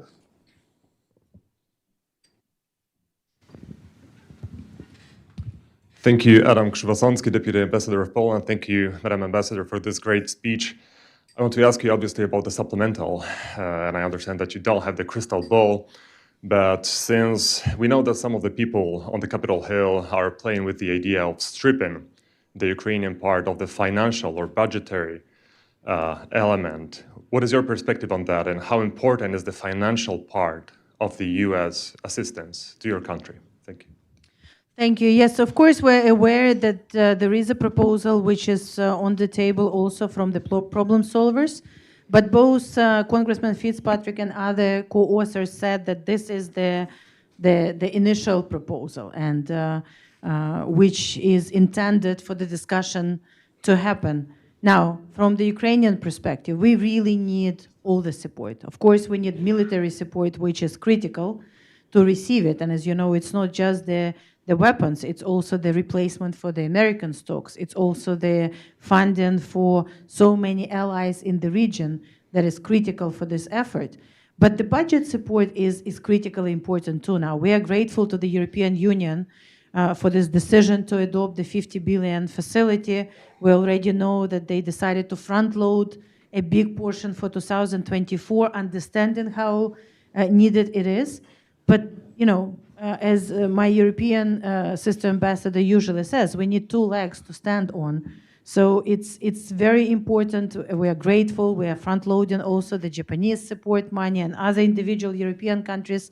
But it's impossible to cover the budget gap without this support from the American budget. Now, I just want to note that the American budget support in all 4 supplementary budgets before have been decreasing per month.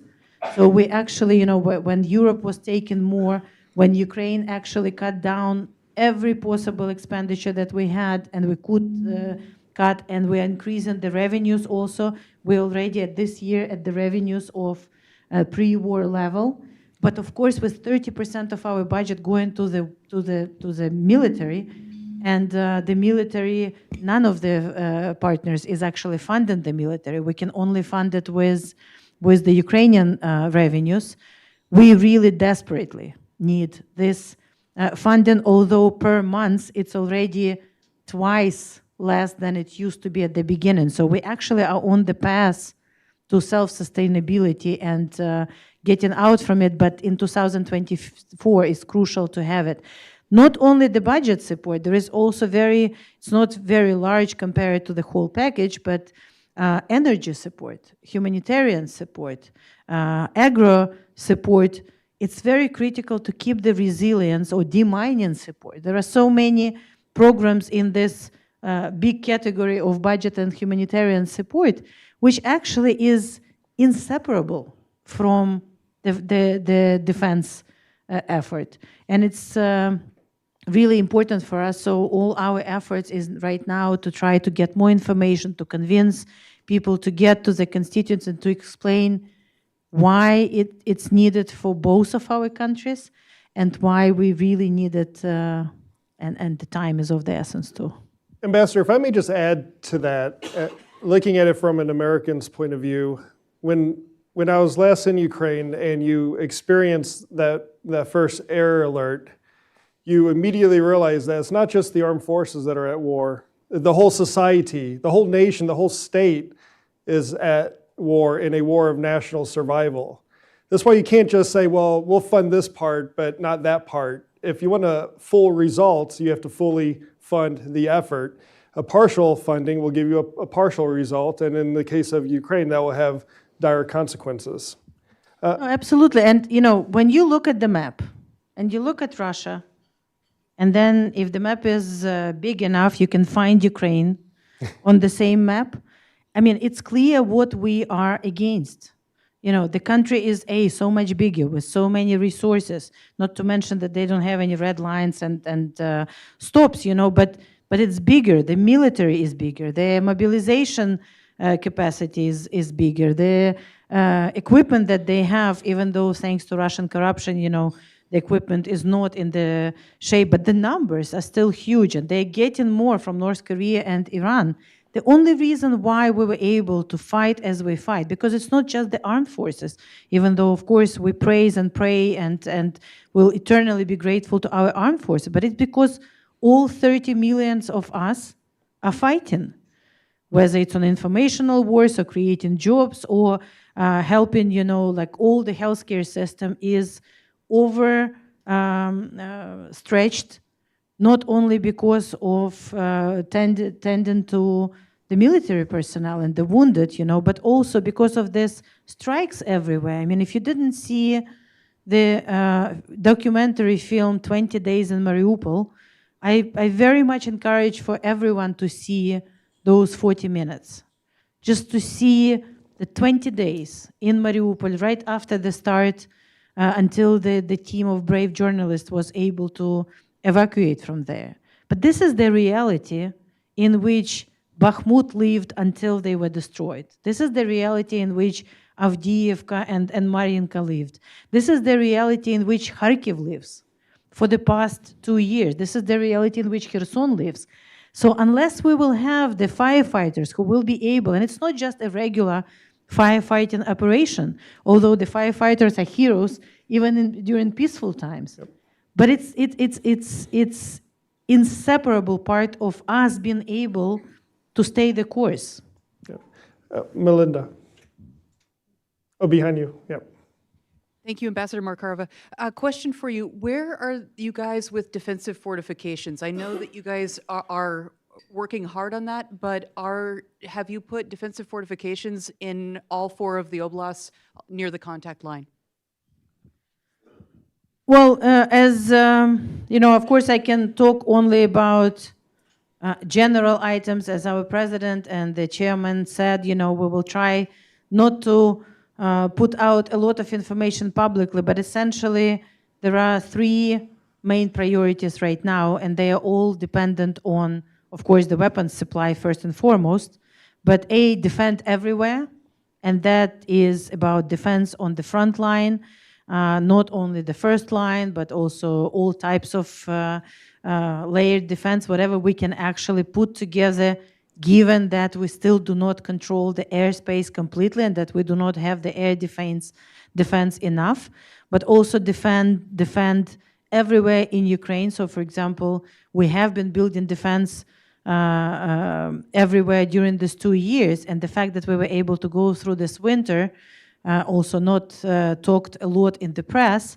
but that Russia was not able to take out the energy system and everything else like they did during the first winter, is not only, it's not that they didn't try, they did. And it's not only that we had a little bit more air defense from the partners than we had last, but also because of the enormous effort that was done to actually cover and put underground and duplicate and everything else. So I know that the armed forces and the Ministry of Defense is focusing a lot on the defense lines, but we also have to remember that for us, defend everywhere is a priority, but to be able to liberate is also a must, because it's not just about retaking the territory. It's about millions of our Ukrainians who are being killed and tortured every day we speak here. So it's also a different type of defense lines that we are building compared to Russians who are simply ready to destroy everything. And they don't take into account that there are people there, there are villages and stuff like that. But yes, it's very much a priority. Great. Well, that's it for today. We're out of time, and I know you need to head to your next engagement. But Madam Ambassador, thank you so much for coming here. You're amongst friends. Each one in this room in their own way is doing what they can to support Ukraine and to get you the weapons and the tools and the assistance that you need. And just know you're always welcome here at Hudson. Thank you. I do know you. I do know it. And I just want to say again, thank you to Hudson for not only standing on the right side of history, but also fighting for freedom. And I think, we all learned in many places that you have to fight for democracy, freedom, for the values that you believe in, even during the peaceful times. Freedom is not given, and peace is not given, unfortunately. And we have to not only stay together to fight, to help Ukraine in this fight, but also continue fighting for what is right everywhere. So thank you for being such a powerful voice. Thank you so much. Here at Hudson Institute. My name is Jeremy Hunt. I'm a media fellow here, and I'm excited to talk a little bit about what happened 10 years ago. We know that the war in Ukraine, it didn't start in 2022. It really started in 2014 with the illegal occupation of Crimea. And we have here to discuss this issue, we have Mark Newton, who is the Minister of Defense at the British Embassy here in Washington, D.C. And he is the most senior civilian in the British Defense staff. And he steps into this role from his previous position as Minister, Counselor of Defense Policy and Nuclear, bringing more than 20 years of experience in international defense, security, and diplomatic policy. Mark served in a variety of senior positions within the Ministry of Defense, the Foreign Office, as well as the United Nations, beginning all the way back in the year 2000. So it's an honor to have you here, Mark, to share some insights with us. And then joining us virtually, as you can see on the screen, we have Maria Tomak, who was appointed head of the Crimea Platform Department at the mission of the President of Ukraine in the Autonomous Republic of Crimea back in January 2022. Tomak has worked as a human rights activist, civil society leader, and a journalist. She's a co-founder of the Media Initiative for Human Rights and has been a leader in documenting human rights violations in eastern Ukraine and Crimea and advocating for the release of Ukrainians illegally held in Russia. She's also the co-author of several documentaries about the Euromaidan and the war in Donbass. And it's an honor to have you here with us as well, Maria. And of course, our very own Luke Coffey, a senior fellow here at Hudson. He's just an extensive body of work and in European security. So it's great to have you here as well, Luke. Thanks, Jeremy. Want to open up just kind of to have some opening remarks from our guest speakers. Starting with you, Mark, if you would just share kind of your general thoughts, kind of going back 10 years ago to the illegal occupation of Crimea. Sure. Well, thank you very much for having me. Thank you to Hudson for convening this important conference. Apologies that I couldn't be here with you throughout the day. I hope I don't say anything that's already been covered in the morning, I feel like something of a fraud, given the other people that you've had speaking, the Ambassador, Maria, who are experts in everything that has been going on. I will do my best. I really wish we were here talking about the 10th anniversary of the Maidan Revolution. On the 22nd of February 2014, the Ukrainian parliament voted 328-0 in favor of removing Viktor Yanukovych from office, scheduled new presidential elections, issued an arrest warrant, looked like they were on track for a bright new future. And then over the days that followed, Russian nationalist politicians and activists organized rallies in Crimea, urged the Russian government to help defend the region, and we set off down on the path that we're still on today. Last week, the British Embassy had the honor of hosting with the Ukrainian Embassy the film Freedom on Fire on Capitol Hill.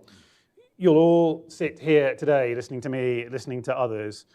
What I would very much hope is that you take just as much time at home to watch that film, to watch Winter on Fire, which is the same director's movie about Maidan.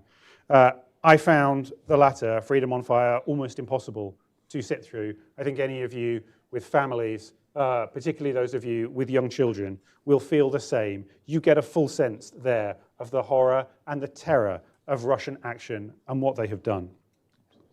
10 years ago, Russia began its illegal annexation of Crimea. Since that time, civilians in Crimea have borne the brunt of Russia's aggression, enduring a brutal and systematic campaign of human rights abuses and violations at the hands of Russian authorities, designed to instill fear, break resolve, and erode Ukrainian culture and identity.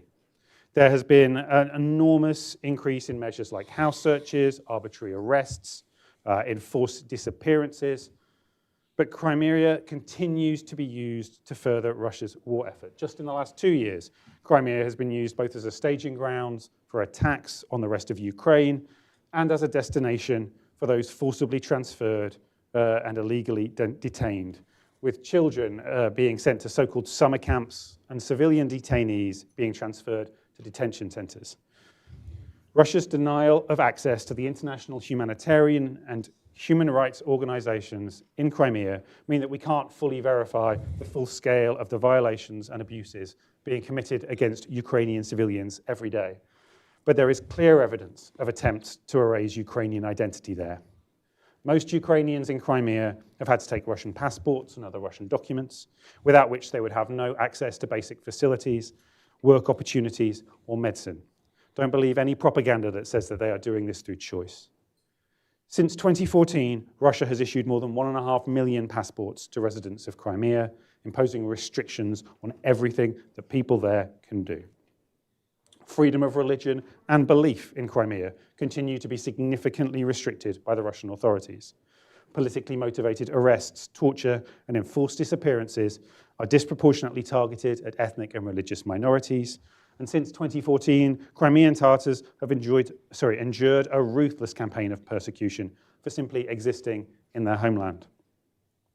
Russia is also conscripting males from across Crimea to fight in the Russian armed forces.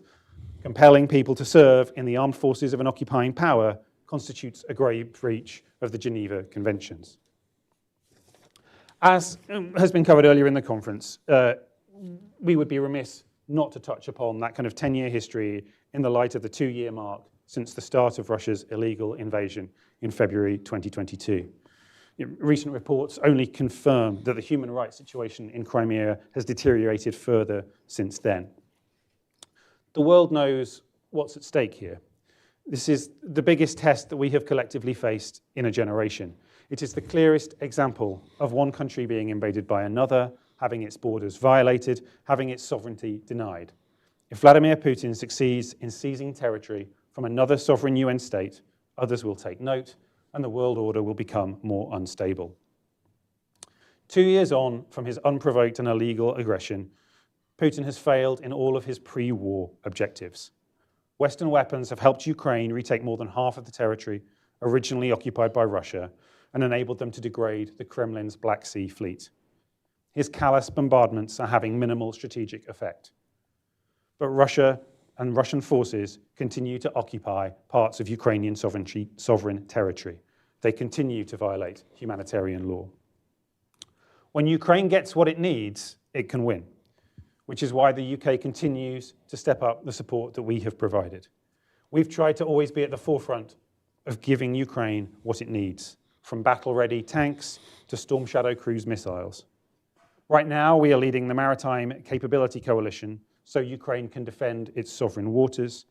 And my Prime Minister recently announced another $3 billion of military support, including $200 million to procure and produce surveillance, long-range strike, and sea drones, making us their largest supplier of drones.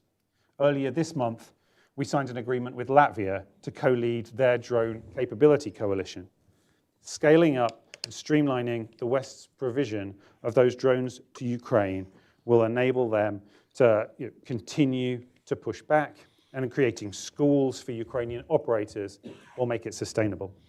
We must show long-term ambition. If there's one thing we know about Putin, it's that he is playing a long game. He's been playing it for more than 10 years in Ukraine already. Crimea is Ukraine, and we need to continue to repeat and remember that. If Putin gets his way, he won't stop, and other would-be aggressors would get the idea that they too can get away with murder. We must do everything we can to make sure Crimea and Ukraine gets what it needs. Thank you. Absolutely. Thank you. Thank you. I'd like to now open up to Maria, if you would like to share your thoughts. Thank you so much. Excellencies, distinguished panelists, moderator, the audience.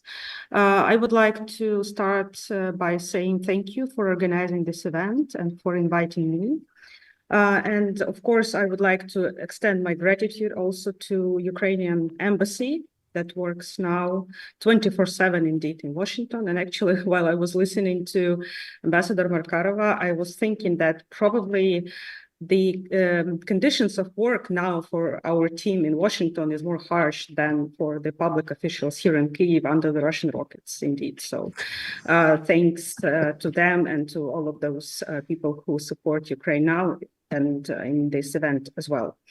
So I think that this panel is very important because when we have lots of events now, basically, around this anniversary of the war, and oftentimes we hear about the second anniversary, which is not the case. We have second anniversary of the big war, of the large-scale invasion, but the war goes on for 10 years.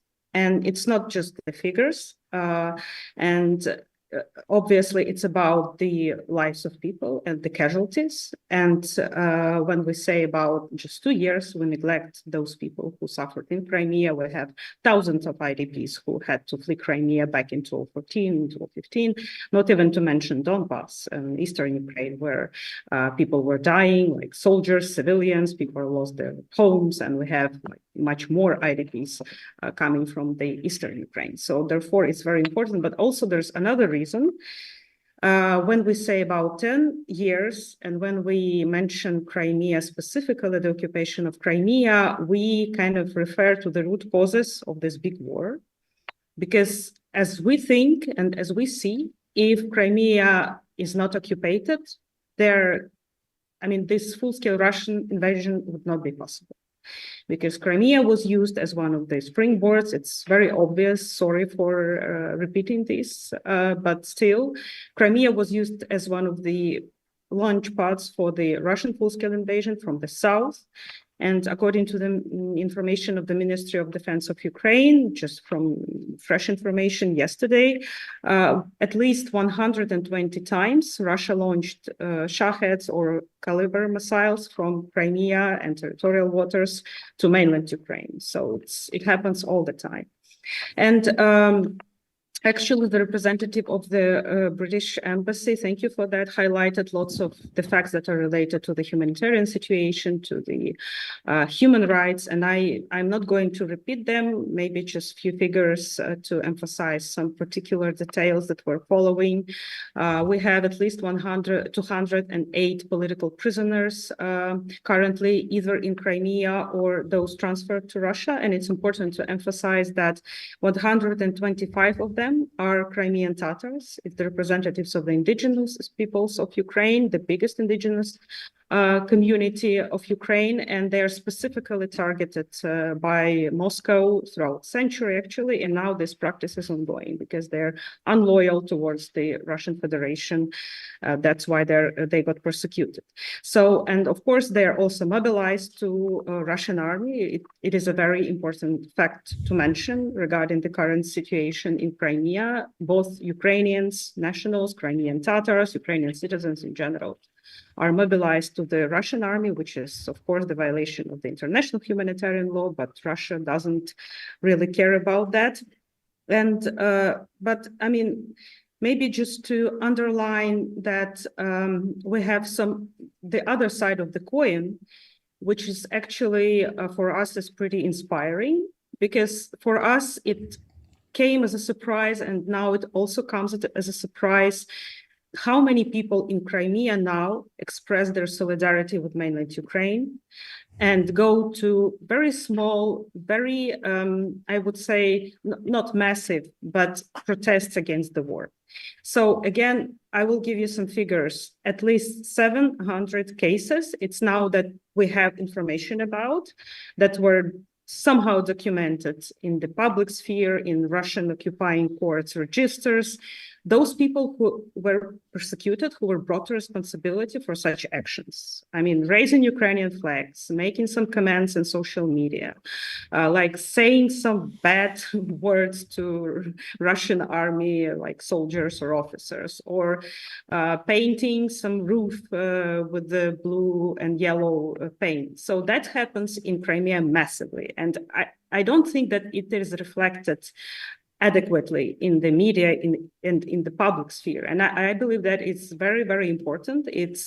We can say even that is the sociological surveys that is possible now in Crimea, just to follow those cases and to realize how many people doing that and signal in this way that they want that Crimea is deoccupied. And I would like to here emphasize the reason for that, because we also try to understand for ourselves what is this phenomenon.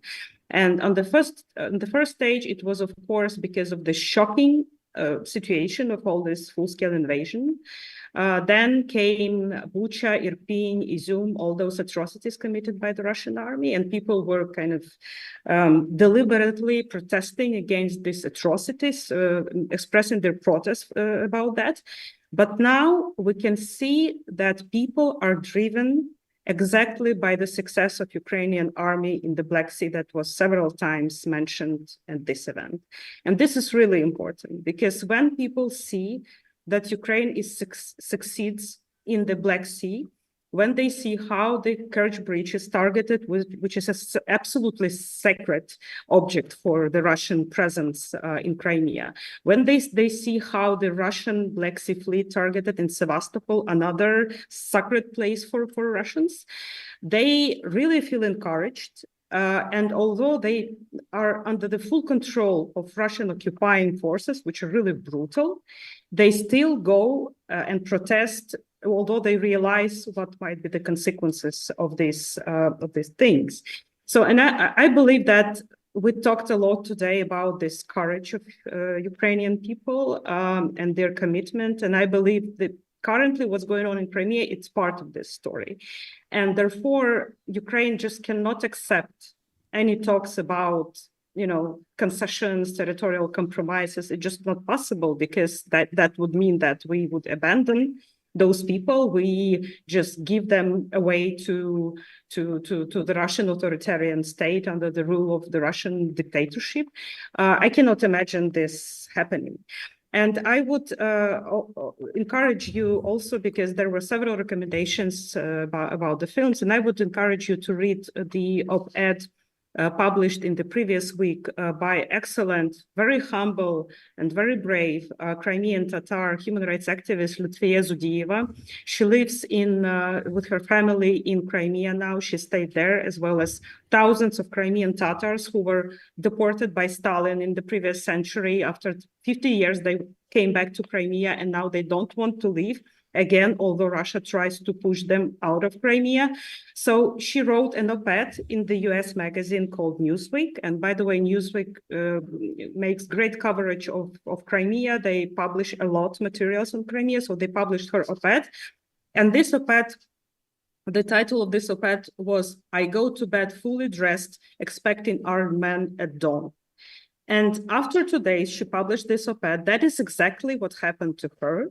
Russian law enforcement came to her home at dawn. They, break the door. They searched the house. They threatened children and her family. And they took Lutfier and they arrested her. It wasn't like criminal case, at least for now.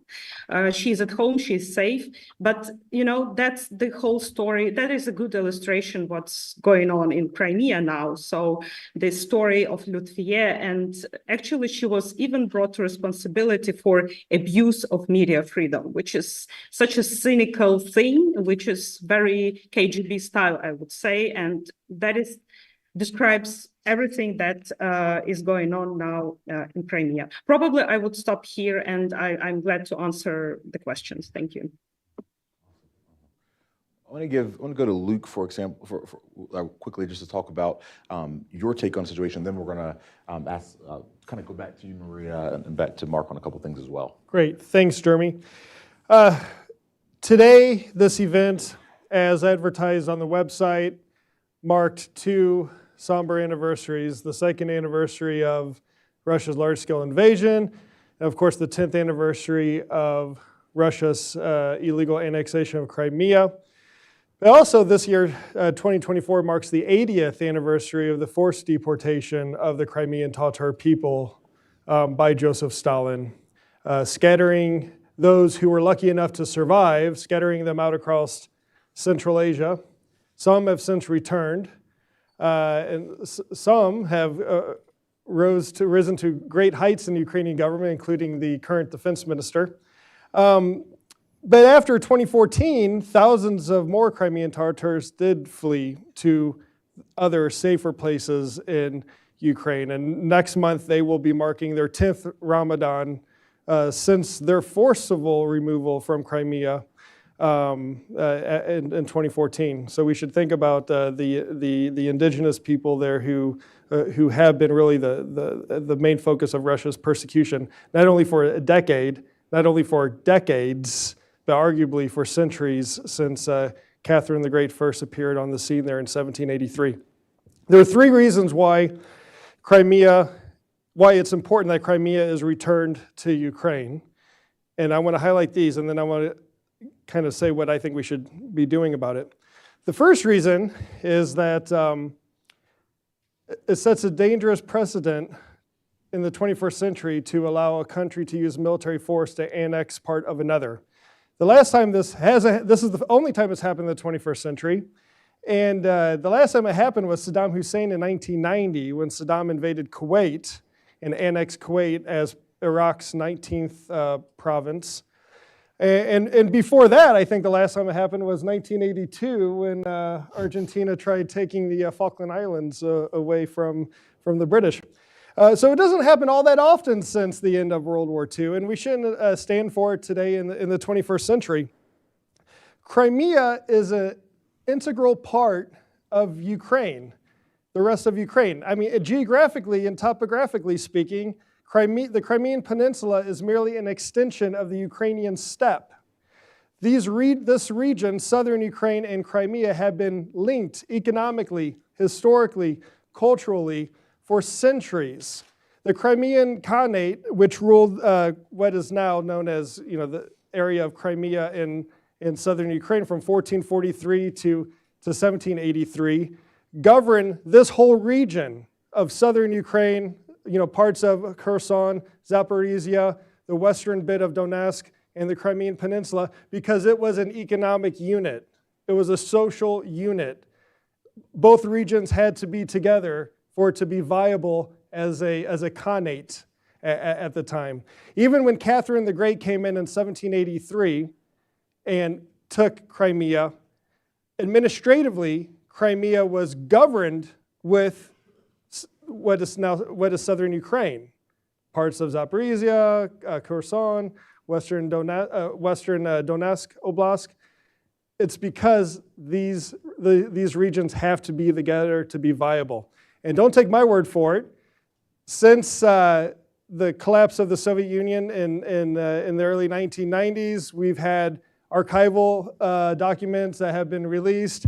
And at a February 19th meeting in 1954, when the decision was made by Khrushchev to administratively attach the Crimean peninsula from the Soviet SSR, the Russian SSR, to the Ukrainian SSR, the decision was made because of, and I quote, the commonality of the economy, the territorial proximity, and the close economic and cultural ties between the Crimean Oblast and the Ukrainian SSR. Crimea is part of Ukraine in the same way Alaska, also once formerly owned by Russia, is part of the United States. That's the first reason. Second, my other reasons won't be as long, don't worry. I'm losing people. The second reason is that as long as the Russians occupy Crimea and use Crimea as a springboard, as we've heard from Mark and Maria, the rest of Ukraine will never be safe. Yes, the shipping lanes are open now, but there's no guarantee that they will be in the future. The rest of Ukraine will always be under constant threat from a Russian military presence in Crimea. So just for the sake of Ukraine's stability and regional security, Crimea must be returned to Ukraine. The third reason impacts us here in Washington, D.C. Not only is Crimea a springboard for Russia's aggression against the rest of Ukraine, it is also a springboard for force projection by Russia to other areas around the world, most notably Syria. For the years after Russia's annexation of Crimea in 2014, naval vessels, resupplies, foodstuff, energy was transported from occupied Crimea to prop up Bashar al-Assad in Syria. Crimea is not only the platform for Russia's aggression against Ukraine, but it's Russia's platform for force projection around the world. And that's why it's in our interest that Crimea is returned back to Ukraine. Now, what should we do about this? Our good friend Ben Hodges tells us that Crimea is the decisive terrain in this conflict. I completely agree. I want to build on this. And I'll say that in 2023, Crimea in the Black Sea, and the success against the Black Sea Fleet, was the center of gravity of Ukraine's momentum, in part thanks to the British Storm Shadow and the French Scalp missiles, but also due to Ukrainian ingenuity, creativity, drive, desire, ambition to come up with new weapon systems, autonomous platforms that have created a lot of problems. And it was already mentioned at some point today that 1/3 of the Russian Black Sea Fleet is either destroyed or damaged. This makes America safer. This makes Ukraine safer. This makes the region safer. So we should build on this, right? We had trouble on the land side last year for a number of reasons for which we could have a whole conference on. But on the maritime front, we've seen success. This is why we should be doubling down, focusing on the center of gravity of what Ukraine has proven it can do really well, and give them the weapons needed to take it one step further. They need the ATACMS, they need the German Taurus, they need more Storm Shadow and Scalp. We need to give the Ukrainians the weapons they need to make sure that the Russian Black Sea Fleet has no safe port in the Black Sea, anywhere in the Black Sea. And the Russian Navy should understand that they will be a target as long as they remain in the Black Sea. And thankfully to Turkey, I know we could have a whole nother conference on Turkey's role in all of this, that Turkey's closure of the Black Sea Strait, of the Turkish Straits, benefits Ukraine, benefits NATO, and is to our advantage. So as long as these straits remain closed to Russian warships entering the Black Sea, and it prevents Russia from reinforcing its presence in the Black Sea, This is to our advantage, and we need to give the Ukrainians the weapons they need to deliver that decisive blow against the Black Sea Fleet and to make Crimea uninhabitable for the Russian armed forces. When this happens, which I think we're seeing it play out now, it will immediately change the debate and the discourse we're having here in Washington about aid, in my opinion. I don't agree with that. I think that we shouldn't have to see continuous, tangible Ukrainian victories to want to give Ukrainians the support that they need, but that's the political reality that we have here today. So I think it would help with the debate here in Washington. We also need to be patient with this. This will take months. We have seen the deliberate targeting of large amphibious assault ships, and by the Ukrainians. I think 5 Rapucha-class assault ships have been damaged or destroyed. And people might think, well, assault ship, do you really think that the Ukrainian or the Russians could launch an amphibious attack against Odessa at this point in the war? This isn't why those ships are being targeted.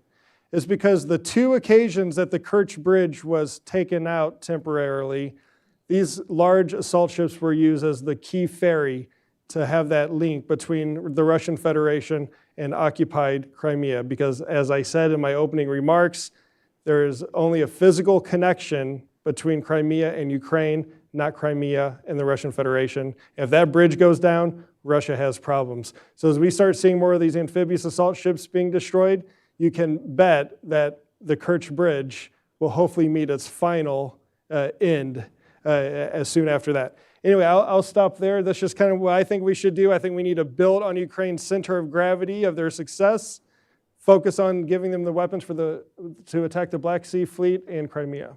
Awesome. Mark, I want to go to you. Just when you look at the response from the West, going back in time to 2014, and kind of comparing that to the response we've seen now, do you think there were lessons learned there? How do you kind of compare the response of the Western countries responding to Putin's aggression? So I think 2014 and the invasion of Crimea was a wake-up call for NATO. I think NATO had taken a Cold War dividend, and we saw defense spending across Europe and elsewhere reduce. Very shortly after that 2014 invasion, we had the Wales summit, where you first got the kind of 2% pledge coming for all NATO nations. And I think you can chart from 2014 onwards a significant increase in investment in European countries and their defenses.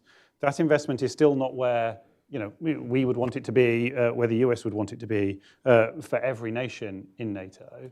But we are now at a point where there is a commitment that 2% should be a floor, not a target or a ceiling.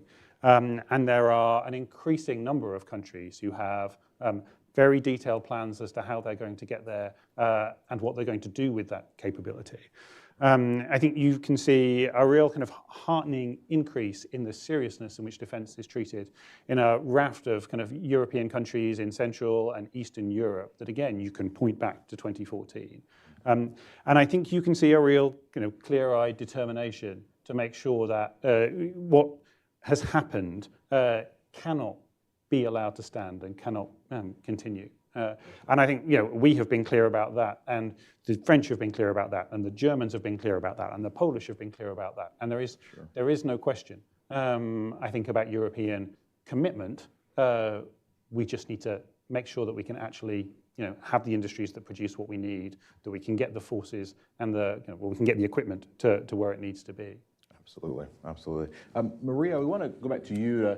You've done so much work in the human rights domain, and I want to hear, how is your assessment of the human rights picture? How has that changed from 2014 to now? I'm thankful that you shared some of the atrocities that Russia's been committing, both in Crimea and also just throughout this war. Could you explain a little bit how that has changed some of the strategies there?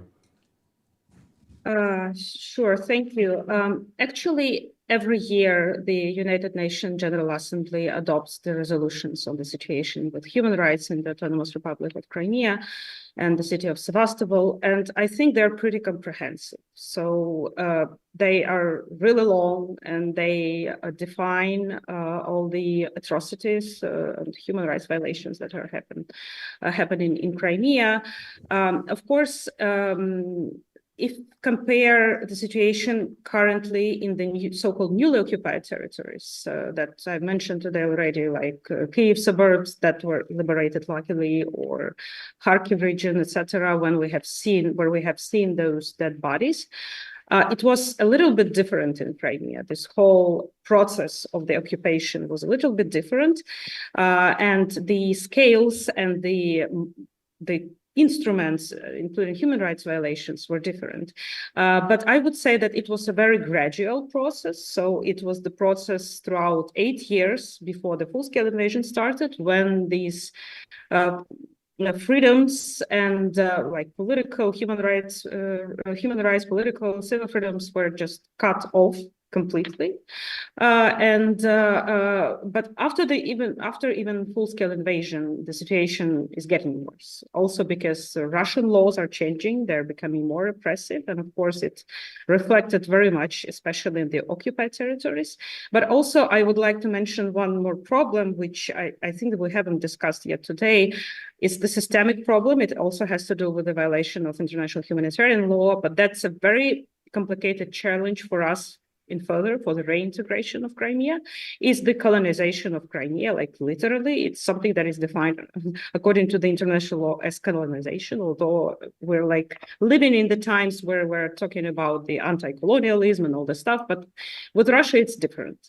So Russia brought to Crimea at least 500,000 of Russian citizens after 2014. Up to 800,000. So you can just compare that the general number of population in Crimea before the occupation was 2.3 million. So 2.3 million. So you can imagine what are the scales, and you can imagine what kind of challenge is that for Ukraine in the future when it comes to the reintegration of Crimea. And that's why I would just jump a little bit and say that what we do now as the Office of the Crimea Platform and the mission of the President of Ukraine in Crimea is we're working upon the reintegration strategies of the Ukrainian state. I understand that for some people it may sound pretty romantic at this stage of the war, but we still do that. And that is something that is very important for the president of Ukraine. And that's another signal that Ukraine is not going to, think about any compromises or any deal on Crimea at all. We think what to do. We're thinking about what to do with the economy. We think how to overcome the consequences of the colonization, what to do with this whole bunch of the crimes that are committed by Russia and their agents, so to say, in Crimea, how to distinguish those who has to be illustrated or brought to responsibility. So it's a huge number of issues that we try to resolve now.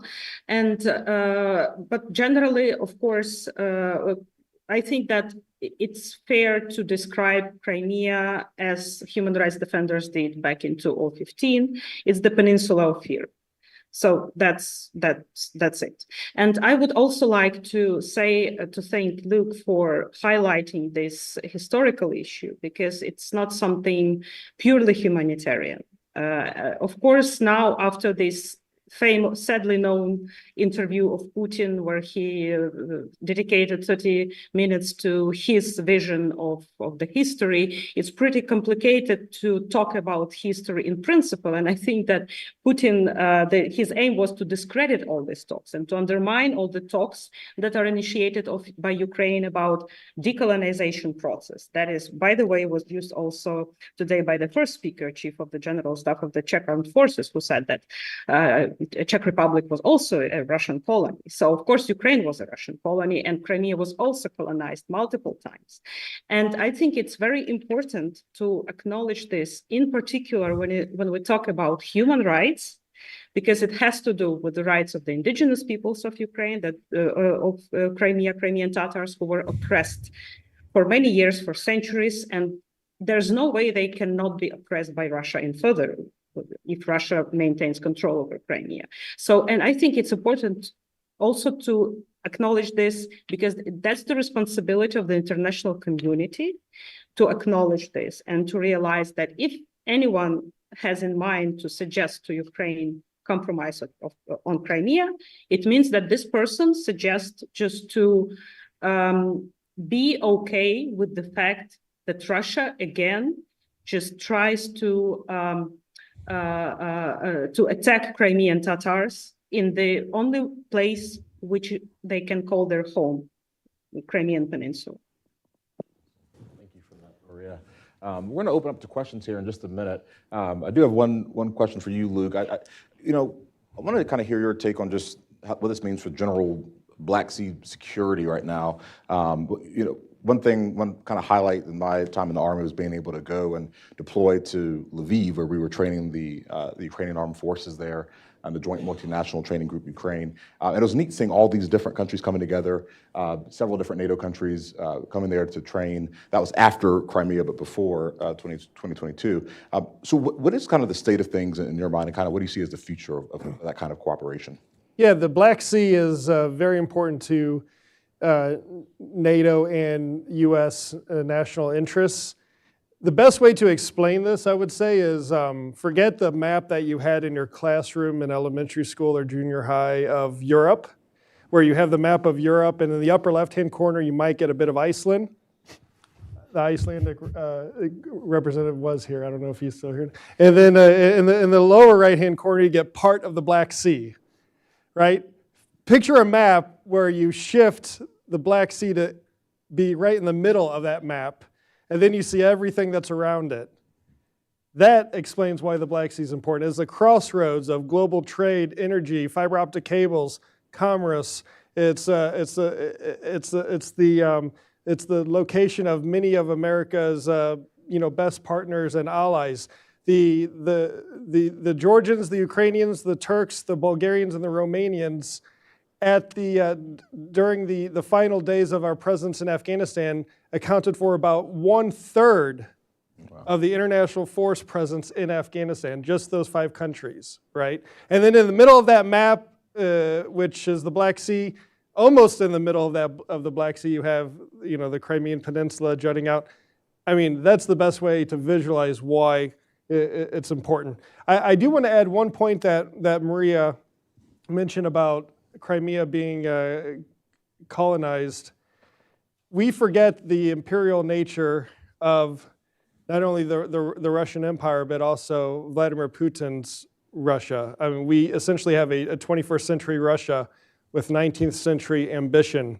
And for whatever reason, in the West, we can't get our heads around the fact or this idea that Russia was a colonizing power. The distance from St. Petersburg to Vladivostok is the same distance as from London to Delhi or Madrid to Havana. From the late 1500s to 1917, if you average it out, the Russian Empire grew 55 square miles a day. And in order to do this, it had to subjugate the locals, the people, and exploit the natural resources and use military force. So we shouldn't forget that what is happening today in Ukraine, in general terms, and Crimea specifically, is just the next phase in Russia's imperialism. Awesome. Well, if there's anyone who have questions for any of our panelists here, we have one gentleman in the back. Please do wait for the microphone just so we can hear you. Thank you.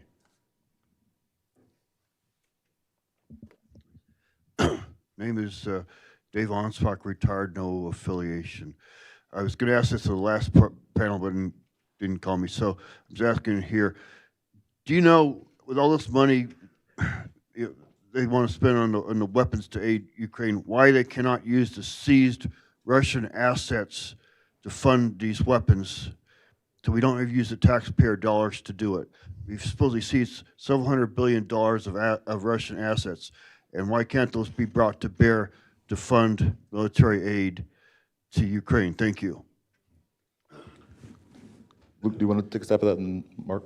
Yeah, great point. And we're advocating for that here at Hudson. In fact, we have a team here at Hudson that have been leading the way on Capitol Hill. And I think, I could be wrong, if someone from Hudson could maybe correct me or tell me I have it wrong, but I think there's an event this afternoon that's on this issue or linked to this issue. Yeah, you're absolutely right. We should be, but we should be using Russian frozen assets, but we shouldn't think that that would excuse us from not providing direct assistance from the United States, because it's in our interest to do so. Yeah, I mean, this is always why I get nervous about doing events on the record, because I forget what's public and what's not public. I think it's safe to say that an awful lot of people share that view, both in the US system, in the UK system, and in a number of our kind of allied countries as well. The conversations about how we can do it and do it without creating too much kind of legal risk and precedent are ongoing. There are questions about whether you can do it for the kind of full amount of money that are kind of in bank accounts, whether you should just do it for the kind of interest that is currently accruing to those accounts. But there is a real desire to get after exactly that point. But Luke is spot on. It needs to be kind of as well as, not instead of. The reason we are supporting Ukraine is because it is in the UK's interest, it's in the US's interests, it's in the interests of the rules-based international order, it's in the interest of all of us who do not want to see a kind of, as I heard Admiral Aquilino talk about earlier in the month, an axis of evil on steroids where we see kind of Russia joining ever more closely to China, to Iran, to North Korea. So we absolutely should be looking at what you say. We shouldn't be doing it alone. One question back here. Hi, Michael DeChana, Yorktown Institute. This is for Ms. Tomac, or if the rest of the panel too. What resources do you imagine the Ukrainian government will need, besides aid to win the war, to be in this position for the documentation and prosecution of Russian war crimes, crimes against humanity? What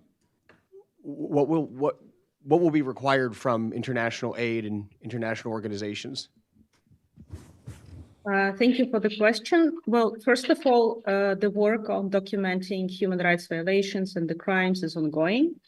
It's ongoing actually since 2014. Of course, it started not immediately, and our law enforcement system was not ready for that.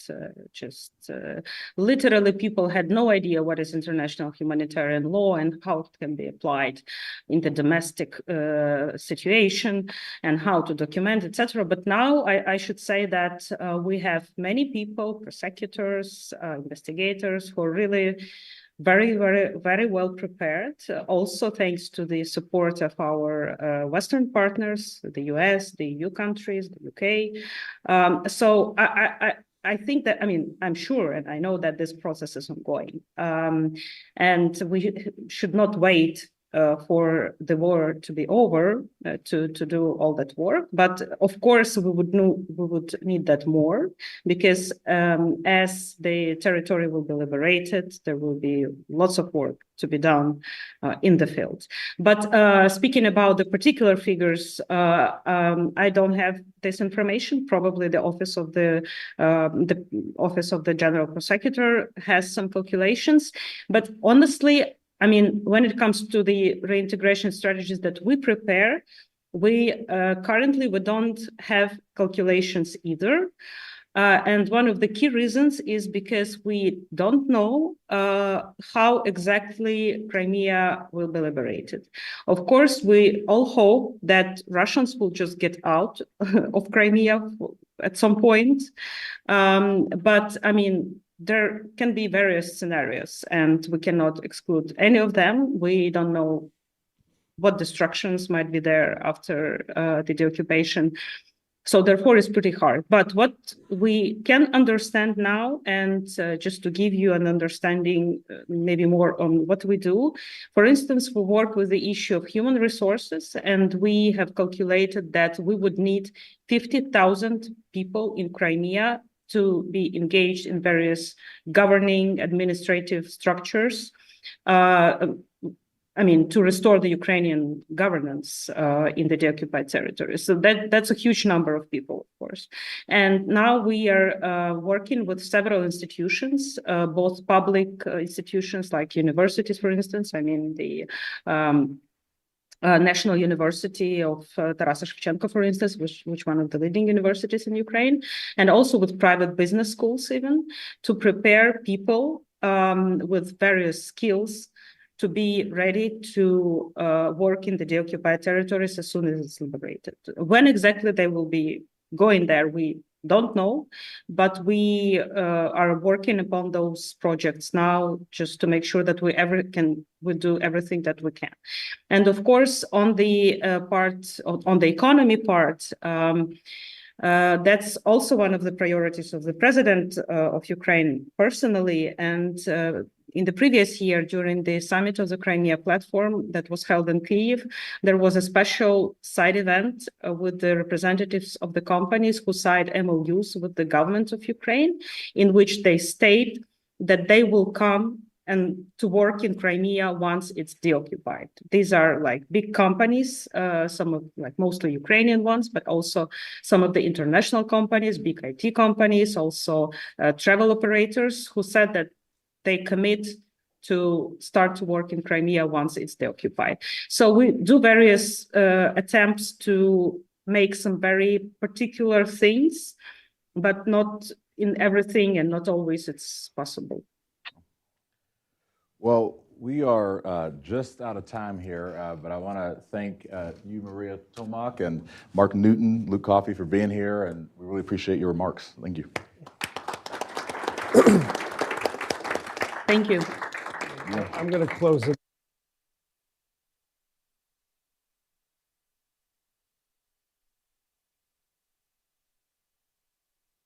Speak from there. Thanks, Jeremy, for moderating that panel.